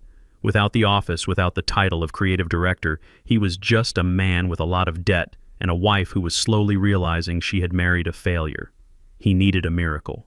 He needed a cash injection so massive it would plug the holes in his sinking ship and keep him afloat for another year. He opened his laptop and refreshed the news feed he had been obsessing over for the last hour. The headline glared back at him. Annual charity gala to host elusive King Enterprises chairman. The article speculated on the identity of the man who had reshaped the city's skyline but never appeared in Vogue or Forbes. Tickets were sold out, but there was always a secondary market for the desperate and the wealthy. The price was $5,000 a seat, $10,000 for a couple. Hunter looked at his bank balance. 0. He looked at his credit cards. Frozen. He looked at the eviction notice in his pocket. He had nothing. But he had an idea. It was a manic, feverish idea born of pure survival instinct. If he could get into that room, if he could walk up to the chairman of King Enterprises, he could pitch his agency. He could sell his vision. He could get an investment. And if the chairman turned out to be me, if the impossible turned out to be true, then he would fall on his knees and beg. He would use Nia as a shield. He would cry. He would do whatever it took to get the money back. He stood up and ran out of the office. He drove the Porsche running on fumes back to the dark mansion on the hill. He found Nia sitting on the patio staring blankly at the empty pool which had been drained when the maintenance contract was canceled. "Get up," Hunter ordered, pulling her by the arm. "Get inside. We need your things." Naya stumbled after him. "What things?" "We have nothing left." Hunter. Hunter dragged her into the master closet. He started pulling boxes off the top shelf. He found it. The orange Hermes box. Inside was the Birkin bag I had bought her 5 years ago to celebrate her graduation. It was pristine leather, untouched, a symbol of a status she only pretended to have. "We are selling it," Hunter said, tucking the bag under his arm. "And the watch. Give me the Rolex." Nia clutched her wrist. "No, Hunter. Dad gave me this. It is the only thing I have left of him." Hunter grabbed her wrist and unclasped the watch with brutal efficiency. "Your dad is gone, Nia," he spat. "He abandoned us. He is either a senile old man rotting in a hotel room, or he is the monster who cut us off. Either way, this watch is the only thing standing between us and the street. We are going to the gala. We are going to meet the money." Nia started to cry, deep, heaving sobs that shook her frame. She tried to grab the watch back, but Hunter shoved her away. "Stop crying and get dressed," he commanded. "Put on the best gown you have. Fix your face. We are going to walk into that ballroom, and we are going to save our lives. This is an investment, Nia. It is the last gamble we have." He left her weeping on the floor and drove to the high-end pawn shop on Piedmont Road. He didn't negotiate. He took the first offer the broker gave him. $12,000 in cash for items worth $40,000. He didn't care. He grabbed the stack of $100 bills and felt a surge of adrenaline. It was enough. It was his ticket to the show. 3 hours later, the valet at the St. Regis Hotel looked at Hunter's Porsche with a practiced eye. He noted the brake dust on the rims and the slight scratch on the bumper signs of a car that was no longer being maintained. Hunter tossed him the keys with a feigned nonchalance and took Naya's arm. She was wearing a silver gown that shimmered under the portico lights, but her eyes were dead. She looked like a prisoner being marched to her execution. Hunter wore his tuxedo, but it felt tighter than usual, constricting his chest. He patted the pocket where he kept his business cards. He was ready to pitch. They walked past the security checkpoint, handing over the exorbitant cash tickets Hunter had bought from a scalper in the parking lot. The usher scanned them, the light turning green. They were in. The ballroom was a sea of diamond silk and power. The air smelled of expensive perfume and success. A live orchestra played softly in the corner. Waiters circulated with trays of champagne and caviar. Hunter took a glass and downed it in one gulp. He scanned the room, his eyes darting frantically, looking for the center of gravity. "Let's find our table," Hunter said, pulling Nia through the crowd. "We need to be close to the front. We need visibility." He checked the seating chart displayed on a large easel near the entrance. He ran his finger down the list of names. Table 1, Table 2, Table 3. He didn't see his name. He kept looking, his finger moving lower and lower. Finally, he found it. Mr. and Mrs. Vance. Table 99. 99, Hunter whispered. "Where is table 99? He looked around the vast room. The single-digit tables were clustered around the stage, bathed in warm golden light. The 20s and 30s radiated out from there. Hunter walked past the tables of senators, tech moguls, and old money families. He kept walking. He walked past the mid-tier executives. He walked past the local politicians. He reached the very back of the room. Table 99 was a small round table shoved into the corner next to the swinging doors of the service kitchen. It was dark. It was noisy. Every time a waiter kicked the door open, a blast of hot food-scented air and the clatter of dishes washed over them. "This is a mistake," Hunter hissed, staring at the centerpiece, which was noticeably smaller than the ones on the main tables. "Do they know who I am? I am a creative director. I should be in the inner circle." "Sit down," Hunter, Nia said, her voice flat. "Everyone is looking at us." Hunter sat his back to the wall. He felt small. He felt invisible. He had spent $12,000 to sit by the kitchen. But then he looked up. He looked across the sea of heads toward the stage. Table 1 was elevated on a small platform. It was the sun around which the rest of the room orbited. The lighting was designed to draw every eye to it. Seated there were the mayor of Atlanta, the governor, and the CEO of the largest bank in the South. They were all leaning in, listening with rapt attention to a man sitting in the center chair. The man had his back to Hunter. He had broad shoulders draped in a suit that absorbed the light rather than reflecting it. His hair was gray, cut close and precise. He held himself with a stillness that commanded the room without saying a word. Hunter squinted. He leaned forward, resting his elbows on the table. The silhouette was familiar. The set of the shoulders, the way the man held his head. It triggered a memory of a man sitting at a kitchen island eating oatmeal with the same straight-backed posture. Nia, Hunter whispered, grabbing her hand. "Look at table 1. The man in the middle." Nia looked. She squinted against the glare of the spotlight. She gasped, her hand flying to her mouth. "It looks like Dad," she breathed, the shape of his head. "Hunter, it looks exactly like him." "Don't be stupid," Hunter snapped, though his own heart was hammering against his ribs like a trapped bird. "Your dad is a mechanic. He is hiding in a hotel room spending his pension. That man is the chairman of King Enterprises. That is a billionaire. There is no way." But the doubt was there. It was a cold, heavy stone in his gut. Hunter watched as a waiter approached table 1 and poured wine for the man. The man didn't turn around. He just raised a hand in a small gesture of thanks. It was the same gesture I used when Nia poured me juice on Sunday mornings. Hunter felt a line of sweat trickle down his back. He needed to see his face. He needed to know. If that was me, if the man he had evicted was the man sitting at the right hand of the governor, then Hunter, Vance, was not just broke. He was dead. He stood up. "Where are you going?" Nia asked, grabbing his sleeve. "I am going to get a closer look," Hunter said, shaking her off. "I have to know." He began to weave through the tables, moving from the darkness of the kitchen corner toward the light of the stage. He was a moth flying straight into the incinerator. He didn't care about etiquette. He didn't care about the stairs. He only cared about the face of the man at table 1. He had to see the eyes of the king. Hunter navigated the labyrinth of round tables and seated guests with the grace of a man fleeing a crime scene. He bumped into the chair of a senator's wife, mumbling a half-hearted apology without looking back. His eyes were locked on the figure at table 1. The distance between the kitchen doors and the stage was only 100 feet, but to Hunter it felt like crossing a desert. The air in the ballroom grew hotter and heavier with every step he took toward the inner circle. The scent of expensive perfume and roasted duck became suffocating. He was sweating through his tuxedo, the starch of his collar digging into his neck like a wire garrote.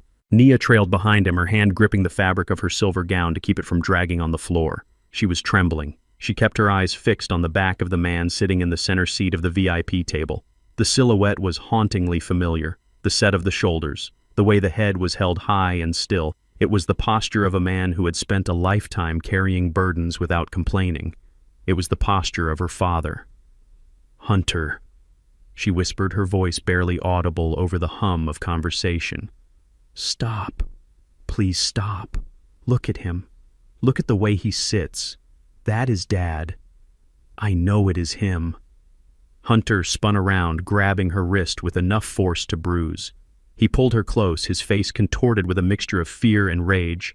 "You are insane," he hissed. "Your father is a mechanic. He is a nobody. He is probably sleeping on a park bench right now or eating out of a dumpster in an alley. He is not sitting at the right hand of the governor. He is not drinking vintage wine with billionaires. Stop hallucinating. We are here to find the money. We are here to save our lives. Do not ruin this for me."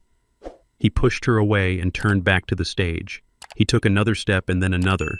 He was close now, only 10 feet away. He could see the texture of the man's suit jacket. He could see the gray hairs on the back of his neck cut with military precision. Hunter's breath hitched in his throat. The doubt was clawing at his inside, screaming at him to turn around and run, but his greed was stronger. He had to see the face. He had to prove himself right. He had to prove that I was nothing more than the help he had discarded. The lights in the ballroom suddenly dimmed. The murmur of the crowd died down instantly, replaced by an expectant silence. A spotlight cut through the darkness, illuminating the podium on the stage. The master of ceremonies walked out. He was a famous news anchor, a man whose face was known to everyone in the room. He adjusted the microphone and smiled.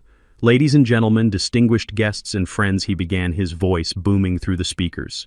"Tonight is a night of celebration. We are here to honor the spirit of giving that makes Atlanta the jewel of the South, but we are also here to solve a mystery. For decades, there has been a silent force behind the growth of our city. A man who has built hospitals, funded schools, and reshaped our skyline, all while remaining in the shadows." Hunter froze. He stood just behind the circle of light bathing table 1. He was close enough to reach out and touch the man's chair. He held a glass of red wine he had snatched from a passing tray, his knuckles white around the stem. This man founded King Enterprises 40 years ago with nothing but a toolbox and a dream, the MC continued. He built an empire on the principles of hard work, integrity, and humility. He has never sought the limelight. He has never asked for recognition. But tonight, he has graciously agreed to step forward and lead us into a new era of philanthropy. Nia let out a small, choked sob. She put her hand over her mouth. She knew. The biography was too specific. The timeline was exact. "Please join me," the MC said, his voice rising to a crescendo. "Please join me in welcoming the founder, the chairman, the soul of King Enterprises, and the man who changed the face of Atlanta forever. Mr. Langston King." The name hung in the air like a thunderclap. Hunter stopped breathing. His heart stopped beating. The world narrowed down to a single point of focus. The man at table 1 placed his napkin on the table. He pushed his chair back. He stood up. I stood up. I felt the eyes of 500 people on me. I felt the heat of the spotlight. I adjusted the cuffs of my tuxedo jacket and turned around. I did not look at the governor. I did not look at the mayor. I looked directly behind me. I looked straight into the eyes of Hunter Vance. He was standing there, frozen, mouth agape, looking like a man who had just seen a ghost. He saw the face he had spat on. He saw the face he had mocked. He saw the face of the man he had tried to declare insane. But there was no confusion in my eyes tonight. There was no weakness. There was only power. I held his gaze for a second. Just 1 second. I let him see the truth. I let him see that the mechanic was the king. I let him see that he had been living in my shadow, eating my food, and sleeping under my roof, all while convincing himself he was the master. Then I smiled. It was a cold, imperceptible curving of the lips, and I turned my back on him. I walked toward the stairs of the stage. The room erupted. The applause was deafening. It was a wave of sound that crashed over Hunter and Nia, drowning them. People stood up. They cheered. They whistled. They honored the man Hunter had thrown out like trash. Hunter's hand went limp. The glass of red wine slipped from his fingers. It fell in slow motion, tumbling through the air. It hit the floor right next to Nia. The glass shattered. The dark red liquid exploded outward, splashing up the front of her shimmering silver gown. It looked like a gunshot wound. It looked like blood.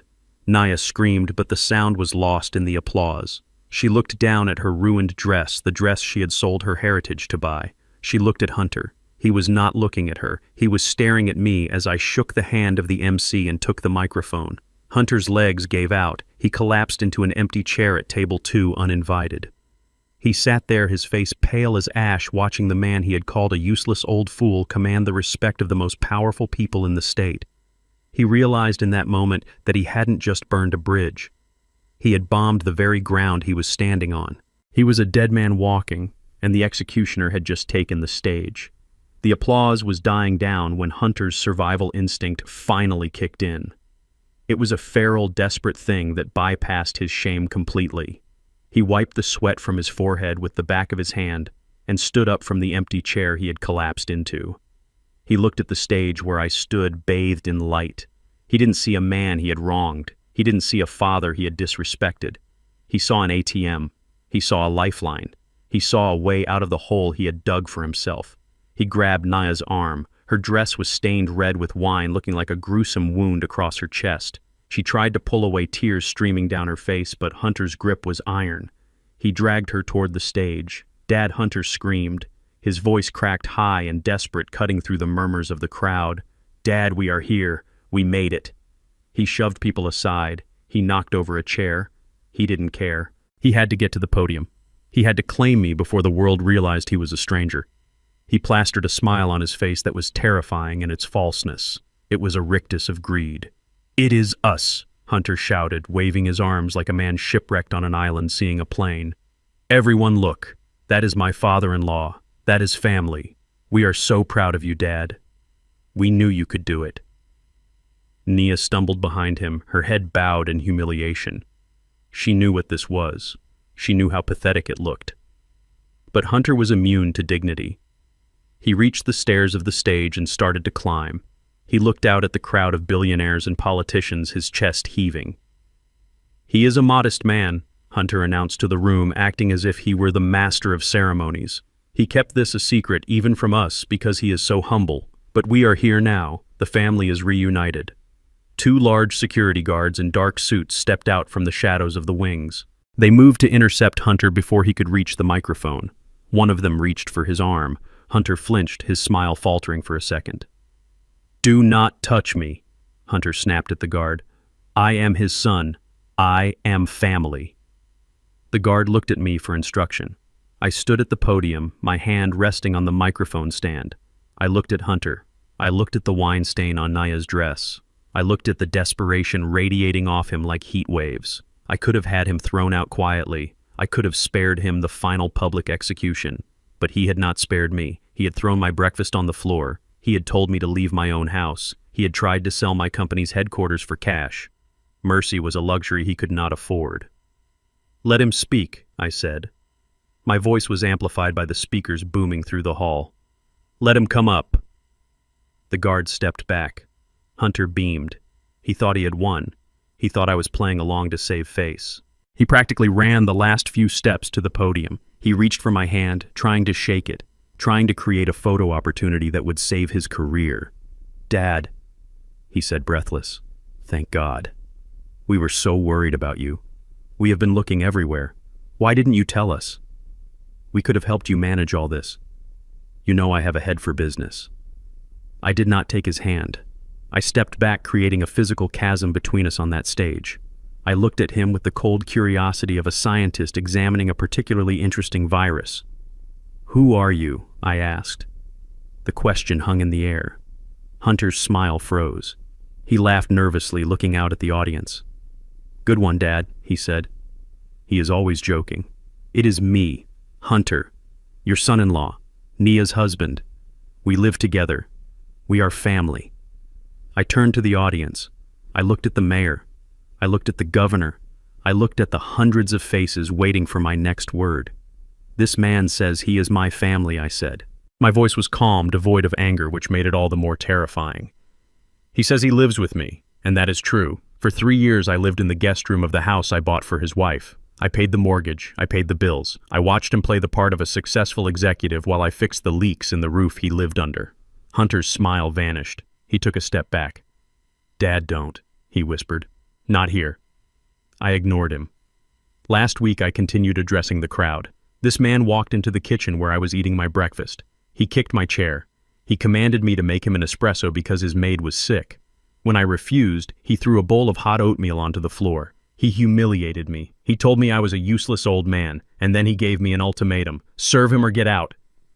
A collective gasp went through the room. It started as a low murmur and rose to a roar of shock. People covered their mouths. They looked at Hunter with open disgust.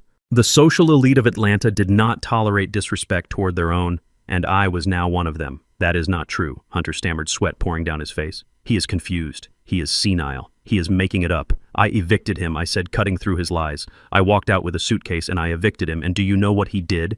He tried to have me committed to a mental institution so he could steal my pension.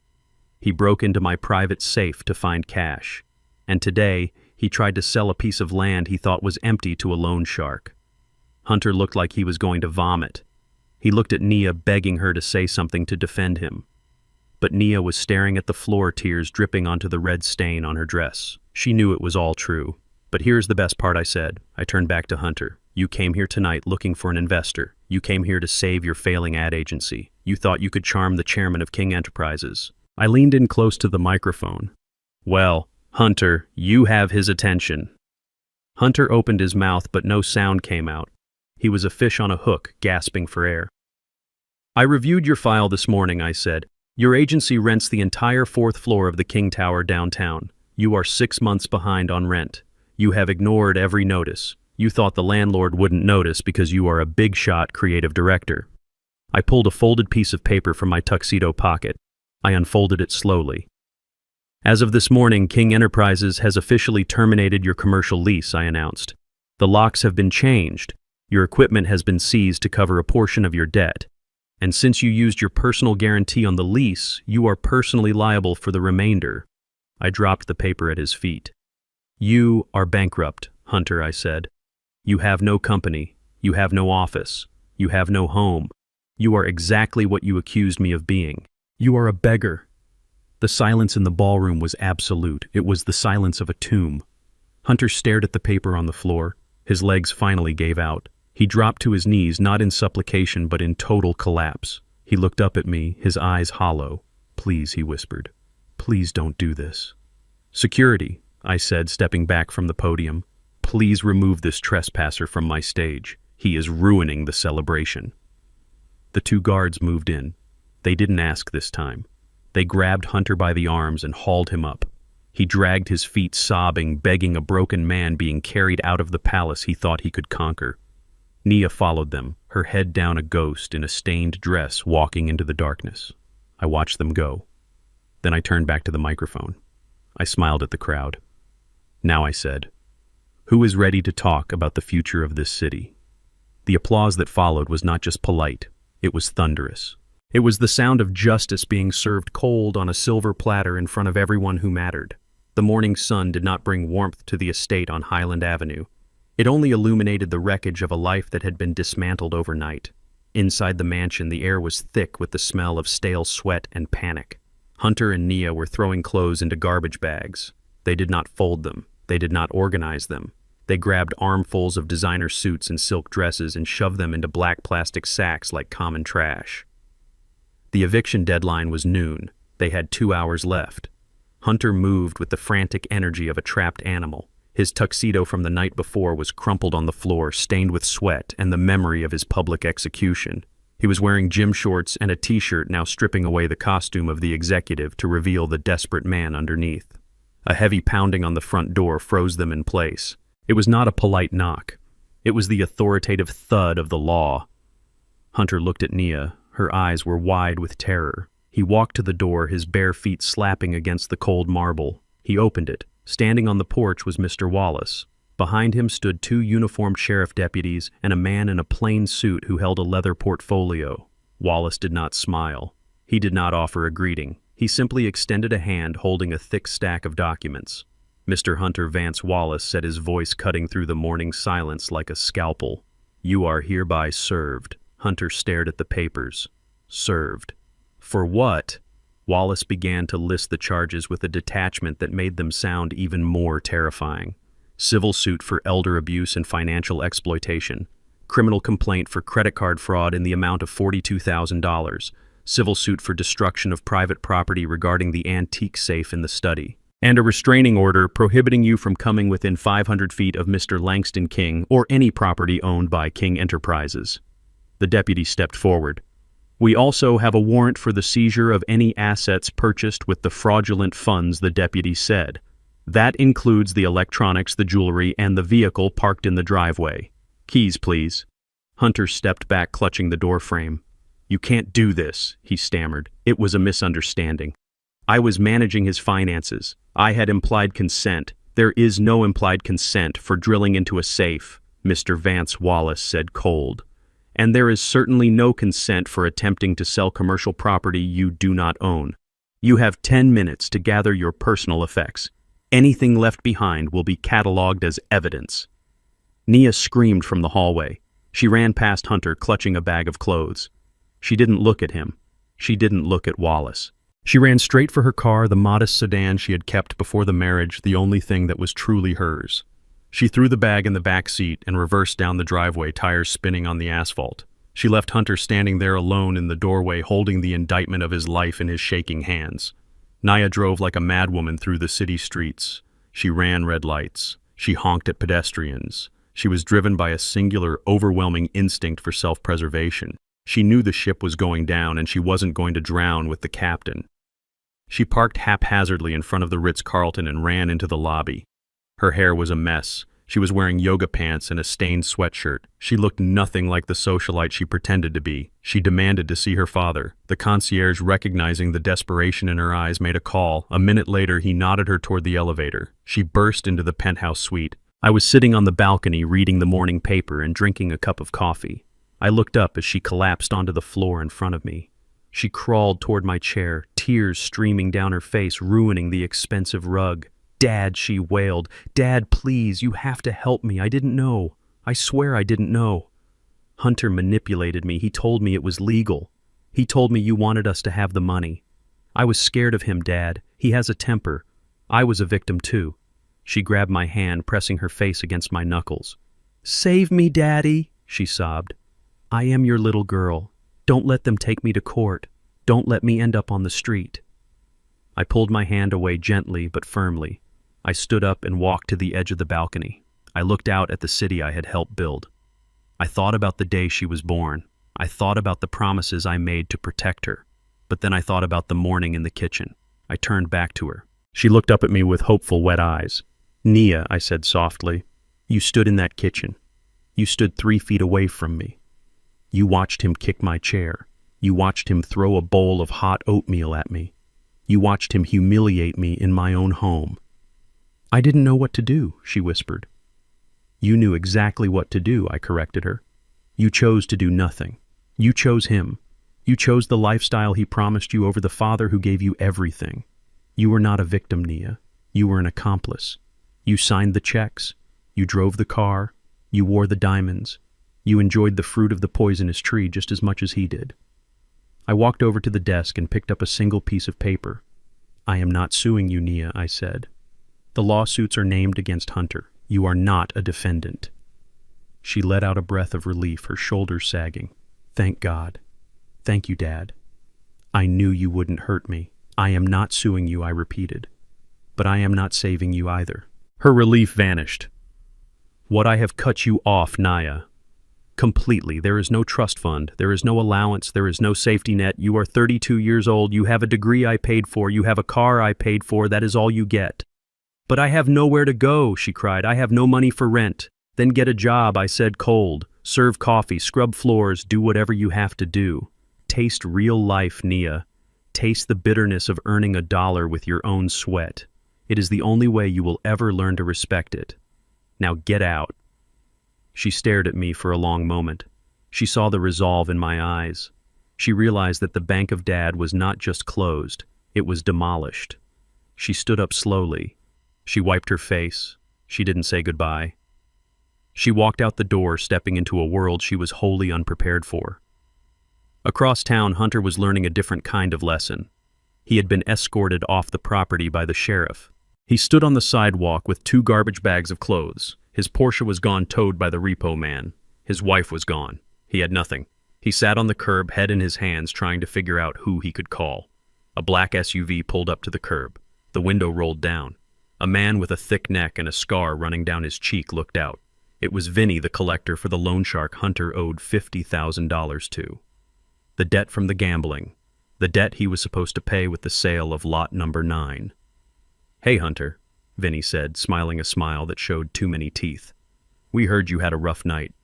We heard your big deal fell through. Hunter scrambled backward, tripping over his garbage bag. Vinny. Listen, Hunter stammered. I just need a few days. My father-in-law, he is restructuring some assets. I will have the money next week. Vinny opened the door and stepped out. He was holding a tire iron. We saw the news, Hunter, Vinny said, tapping the iron against his palm. We saw the gala. You are broke. You have no assets. You have no father-in-law. You have nothing but a debt. And my boss. He doesn't like bad debt. Hunter tried to run. He didn't get far. Vinny swung the tire iron. It connected with Hunter's right shin with a sickening crunch. Hunter screamed and went down. Vinny hit him again, shattering the kneecap. Consider this the interest payment, Vinny said, looking down at the writhing man. We will be back for the principal next month. Find a way to pay Hunter. Or next time we aim for the head. Vinny got back in the SUV and drove away. Hunter lay on the sidewalk alone, broken and screaming in agony. He looked up at the sky. He thought about the oatmeal he had thrown. He thought about the old man he had kicked. And as the pain washed over him in waves, he realized that the universe had a very brutal way of balancing the books. Pain radiated from Hunter's shattered right leg with every uneven step he took along the cracked pavement of Highland Avenue. The plaster cast was heavy, a dead weight dragging him down, but the rage burning in his chest was heavier. It had been 3 days since Vinny and the tire iron had redefined his reality. 3 days of sleeping in a cardboard box behind a convenience store. 3 days of the throbbing, blinding agony of a broken kneecap that had not been set by a doctor, but wrapped in duct tape and stolen bandages. He smelled of unwashed skin and cheap gasoline. In his good hand, he gripped the handle of a red plastic jerry can filled with 5 gallons of fuel. It was the last purchase he would ever make. He stopped at the bottom of the driveway. The estate loomed above him, a dark silhouette against the night sky. It was no longer his castle. It was a fortress that had expelled him.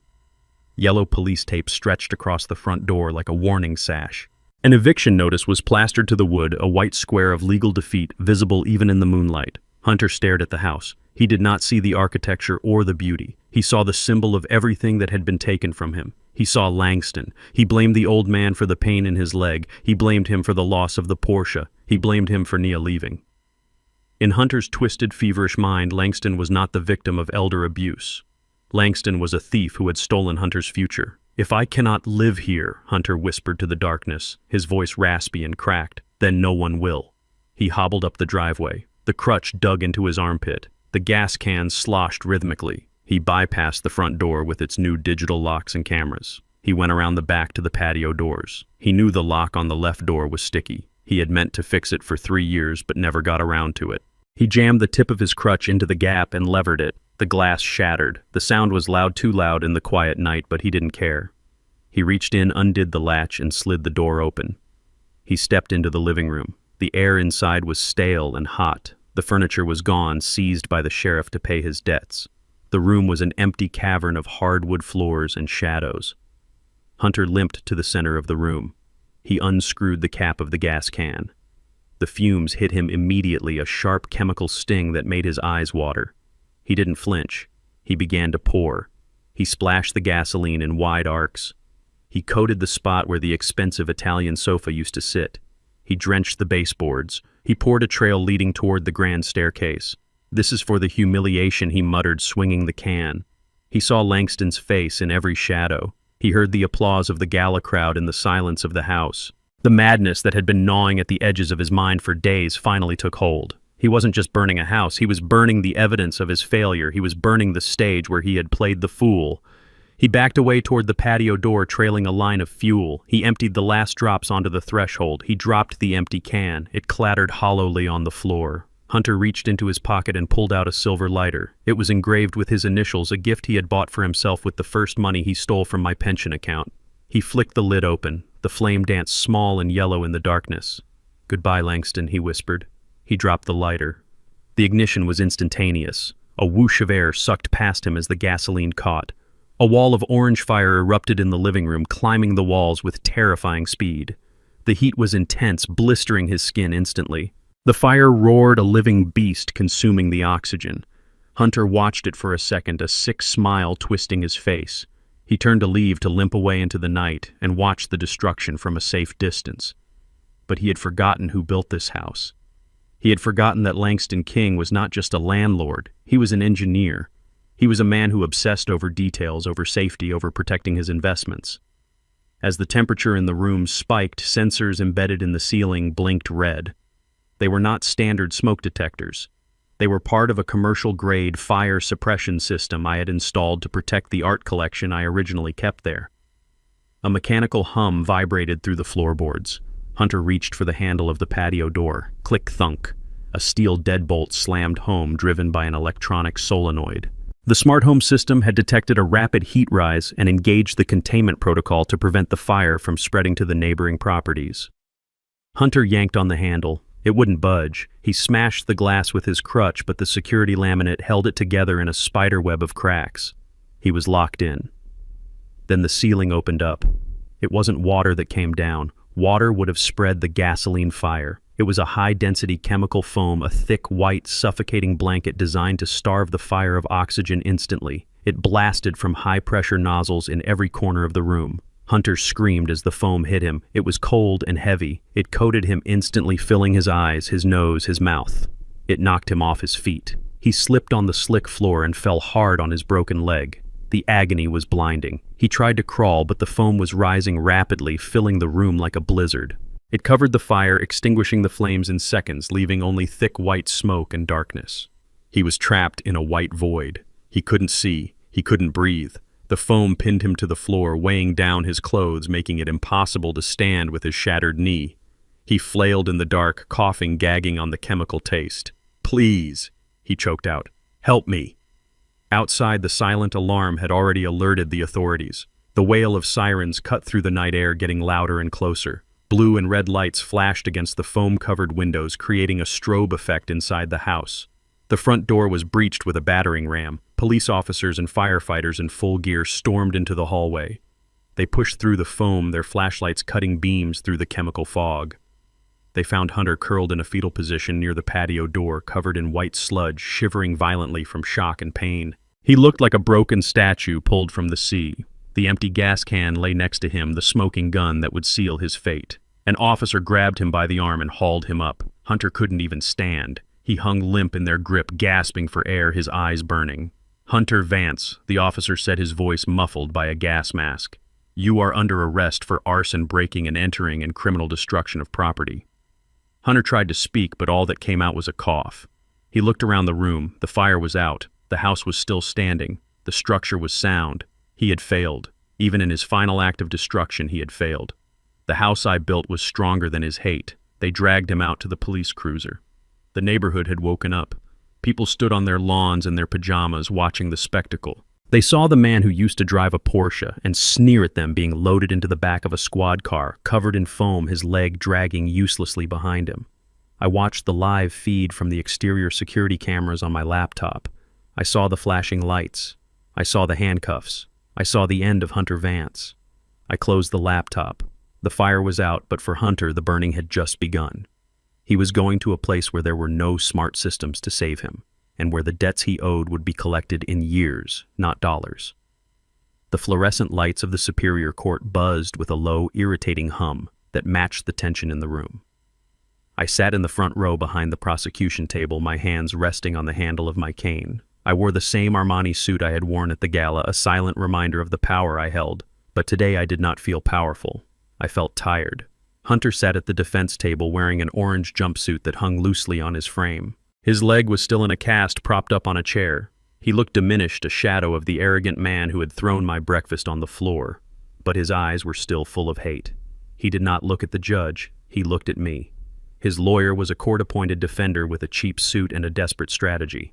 He stood up to make his closing argument. He walked back and forth in front of the jury box, gesturing wildly at me. "Ladies and gentlemen of the jury," the lawyer began, his voice shrill. "You have heard the evidence. You have seen the videos. But you must ask yourselves why a man like Hunter Vance, a creative professional with a bright future, would be driven to such extremes. The answer sits right there." He pointed a finger at me. Langston King is a billionaire who played a cruel game with his family. He hoarded his wealth. He lived in their house like a pauper, watching them struggle, watching them drown in debt and refusing to help. He drove them to madness with his miserliness. He was a cold, distant father who neglected his daughter and her husband, pushing them to the brink of financial ruin. Hunter Vance is not a criminal. He is a victim of emotional and financial abuse by a man who values money more than his own blood. Nia sat in the back of the courtroom. She was alone. She wore a simple black dress, the only one she had left that wasn't stained or soiled. She looked at the floor as the lawyer tore apart my character. She didn't speak. She didn't object. She let him paint me as the villain because a part of her still wanted to believe it was true. It was easier to believe I was a monster than to admit she was ungrateful. Mr. Wallace stood up for the rebuttal. He didn't walk. He marched to the podium. He didn't carry a stack of financial records or legal precedents. He carried a single small book bound in faded blue velvet. It was worn at the corners. The spine was cracked. It looked like nothing, but to me it was everything. "Your Honor," Wallace said, his voice deep and resonant. "The defense claims that Mr. King was a negligent father who hoarded his wealth and let his family suffer. They claim his silence was cruelty. They claim his modesty was a weapon." Wallace held up the blue book. "This is the personal diary of Etta King, the late wife of Langston King and the mother of Nia Vance. It was entered into evidence this morning. I would like to read a few entries that shed light on the true nature of the man sitting in this courtroom." Hunter rolled his eyes.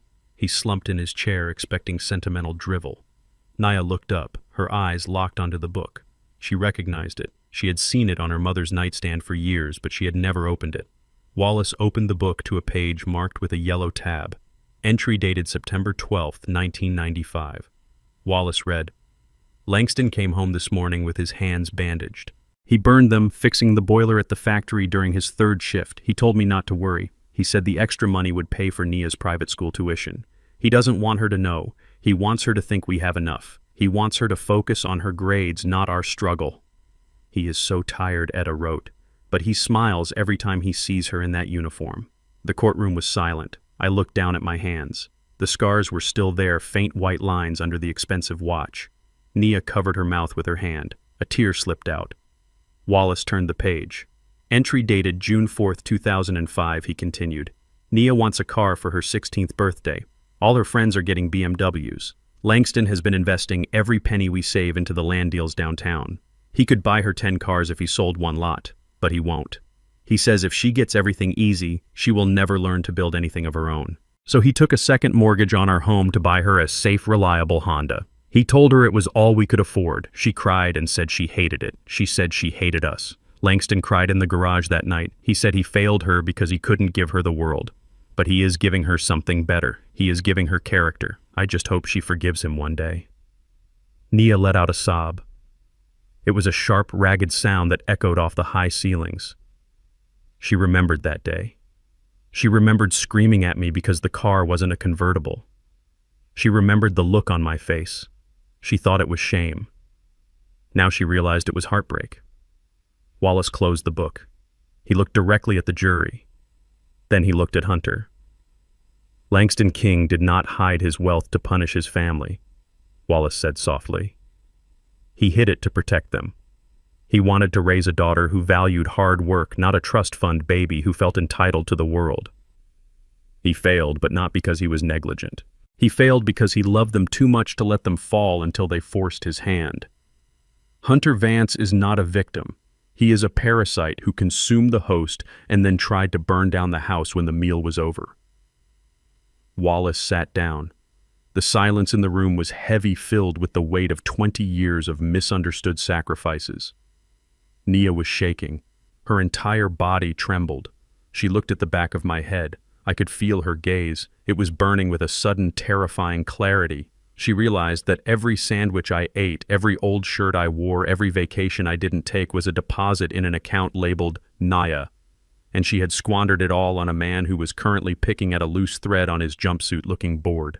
The jury did not take long. They didn't need hours to deliberate. They had seen the video of the arson. They had heard the recordings of the conspiracy. And now they had heard the voice of a dead mother testifying from the grave. They returned in 45 minutes. We find the defendant Hunter Vance guilty on all counts, the foreman announced. The judge looked at Hunter over his spectacles. He saw no remorse. He saw only arrogance and entitlement. Hunter Vance, the judge, said, his voice like a gavel strike. For the crimes of arson, grand larceny, elder abuse, and conspiracy to commit fraud, I sentence you to 8 years in state prison. You will be eligible for parole in 5 years provided you pay full restitution to the victim. Hunter screamed. It wasn't a scream of fear. It was a scream of outrage. You can't do this, he yelled as the bailiffs grabbed him. I am a creative director. I have a career. This is a mistake. Nia, do something. Call someone. Nia stood up. She looked at her husband being dragged away. She looked at his twisted face, his greed, his selfishness. She saw him for the first time without the filter of his lies. I have no one to call Hunter, she whispered. The bailiffs hauled him out the side door. His screams faded into the hallway. The courtroom began to empty. I stood up slowly, leaning on my cane. I felt lighter. The burden of the secret was gone. The burden of the parasite was gone. I turned to leave.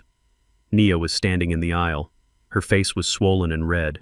She looked at me, her hands twisting together. She wanted to speak. She wanted to apologize. She wanted to fall into my arms and be the little girl in the diary again.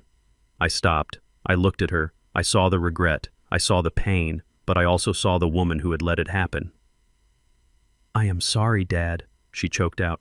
I didn't know. I swear I didn't know how much you did. I know, I said softly. That was the problem, Nia. You never looked close enough to see.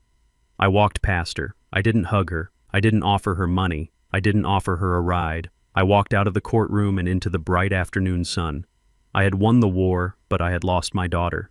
And as I got into this back of the town car, I realized that was the price I had to pay to finally teach her the lesson she refused to learn. She was on her own now, and for the first time in her life, she was going to have to survive without the safety net of Langston King. The rain in Atlanta was relentless that November. It was the kind of cold, soaking rain that seeped into your bones and made the city look gray and unforgiving. Nia stood behind the counter of the 24-hour diner on the outskirts of the industrial district. Her feet were swollen inside cheap, non-slip shoes. Her back ached with a dull, throbbing pain she had never known existed. She was wearing a polyester uniform that smelled of grease and stale coffee, a far cry from the silk and cashmere she used to wear as armor. It had been 6 months since the trial. 6 months since she walked out of the courtroom alone. 6 months since her world had collapsed and she had to rebuild it from the rubble. She lived in a studio apartment above a laundromat that shook every time the spin cycle started. She had no car, she took the bus, and she had learned that the world did not care about her last name or the parties she used to throw. "Hey, waitress," a customer shouted from booth 4. "My coffee is cold and my eggs are rubber. Are you stupid or just lazy?" Nia flinched. The man was heavy-set, wearing a stained trucker hat. He looked at her with the same disdain she used to reserve for the cleaning staff at the estate. She felt a flash of the old anger, the urge to tell him who she was, to scream that she was the daughter of Langston King. But then she remembered the eviction notice. She remembered the empty bank account. She remembered the look on her father's face in the courtroom. "I am sorry, sir," Nia said, her voice quiet and steady. "Let me get you a fresh pot and I will ask the cook to remake the eggs." She took the plate. The man grunted, not even looking at her. She walked back to the kitchen, scraping the untouched food into the trash. As she watched the eggs slide into the bin, a memory hit her so hard she almost dropped the plate.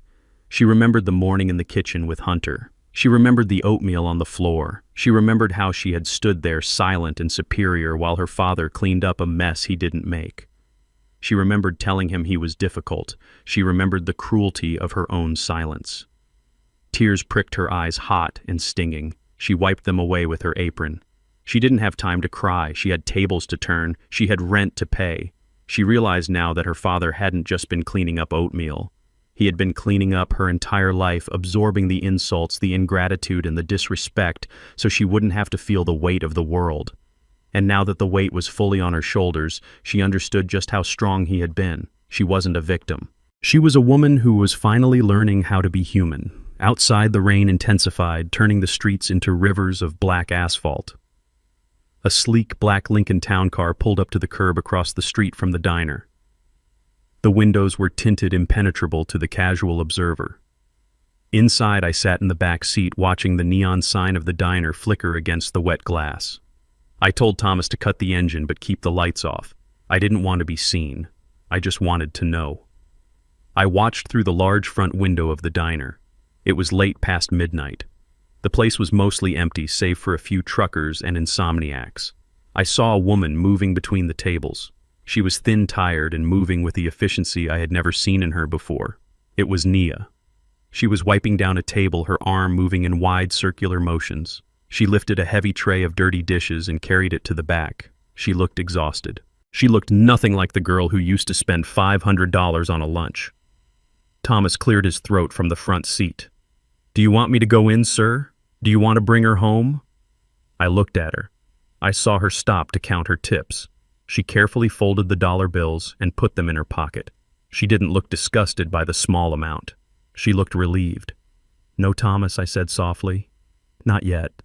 She is still cooking." I watched as she went back to the counter to refill the sugar dispensers. She was working. She was surviving. She wasn't calling me for money. She wasn't begging. She was doing exactly what I told her to do. She was tasting real life.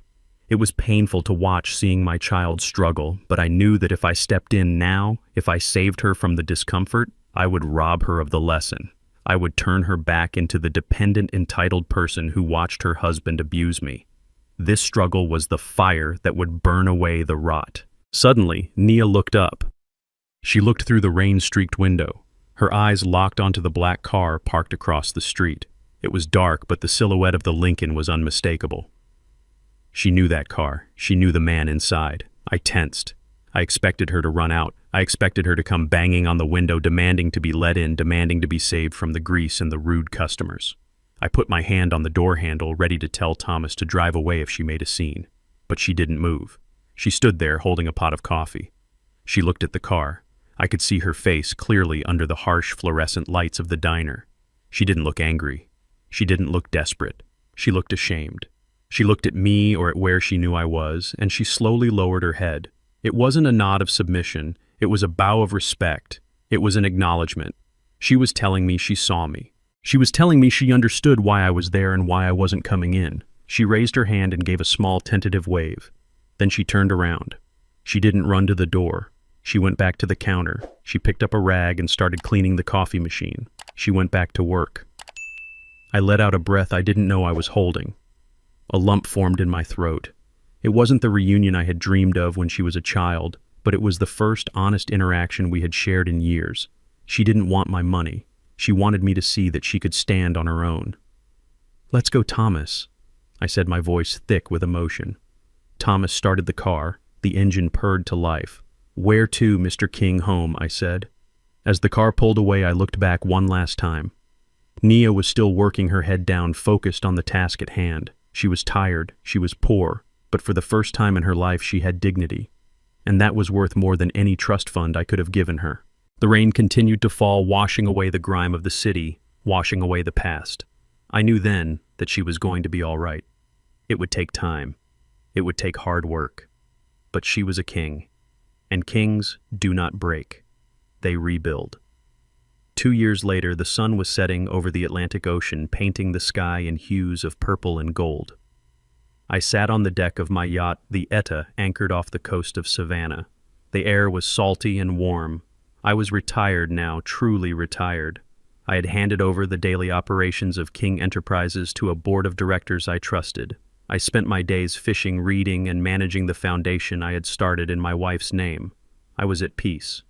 But there was still a silence in my life where my daughter used to be. Mr. Wallace walked onto the deck. He was holding a small, plain white envelope. He didn't look like a lawyer today. He looked like a friend delivering news.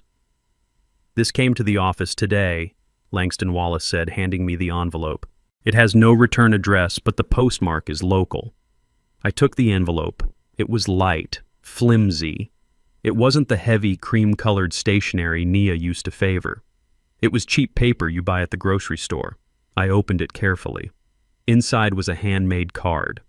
On the front was a drawing of a bowl of oatmeal. It was sketched in pencil, simple and crude, but the detail was there. I opened the card. A small, rectangular piece of paper fluttered out and landed on my lap.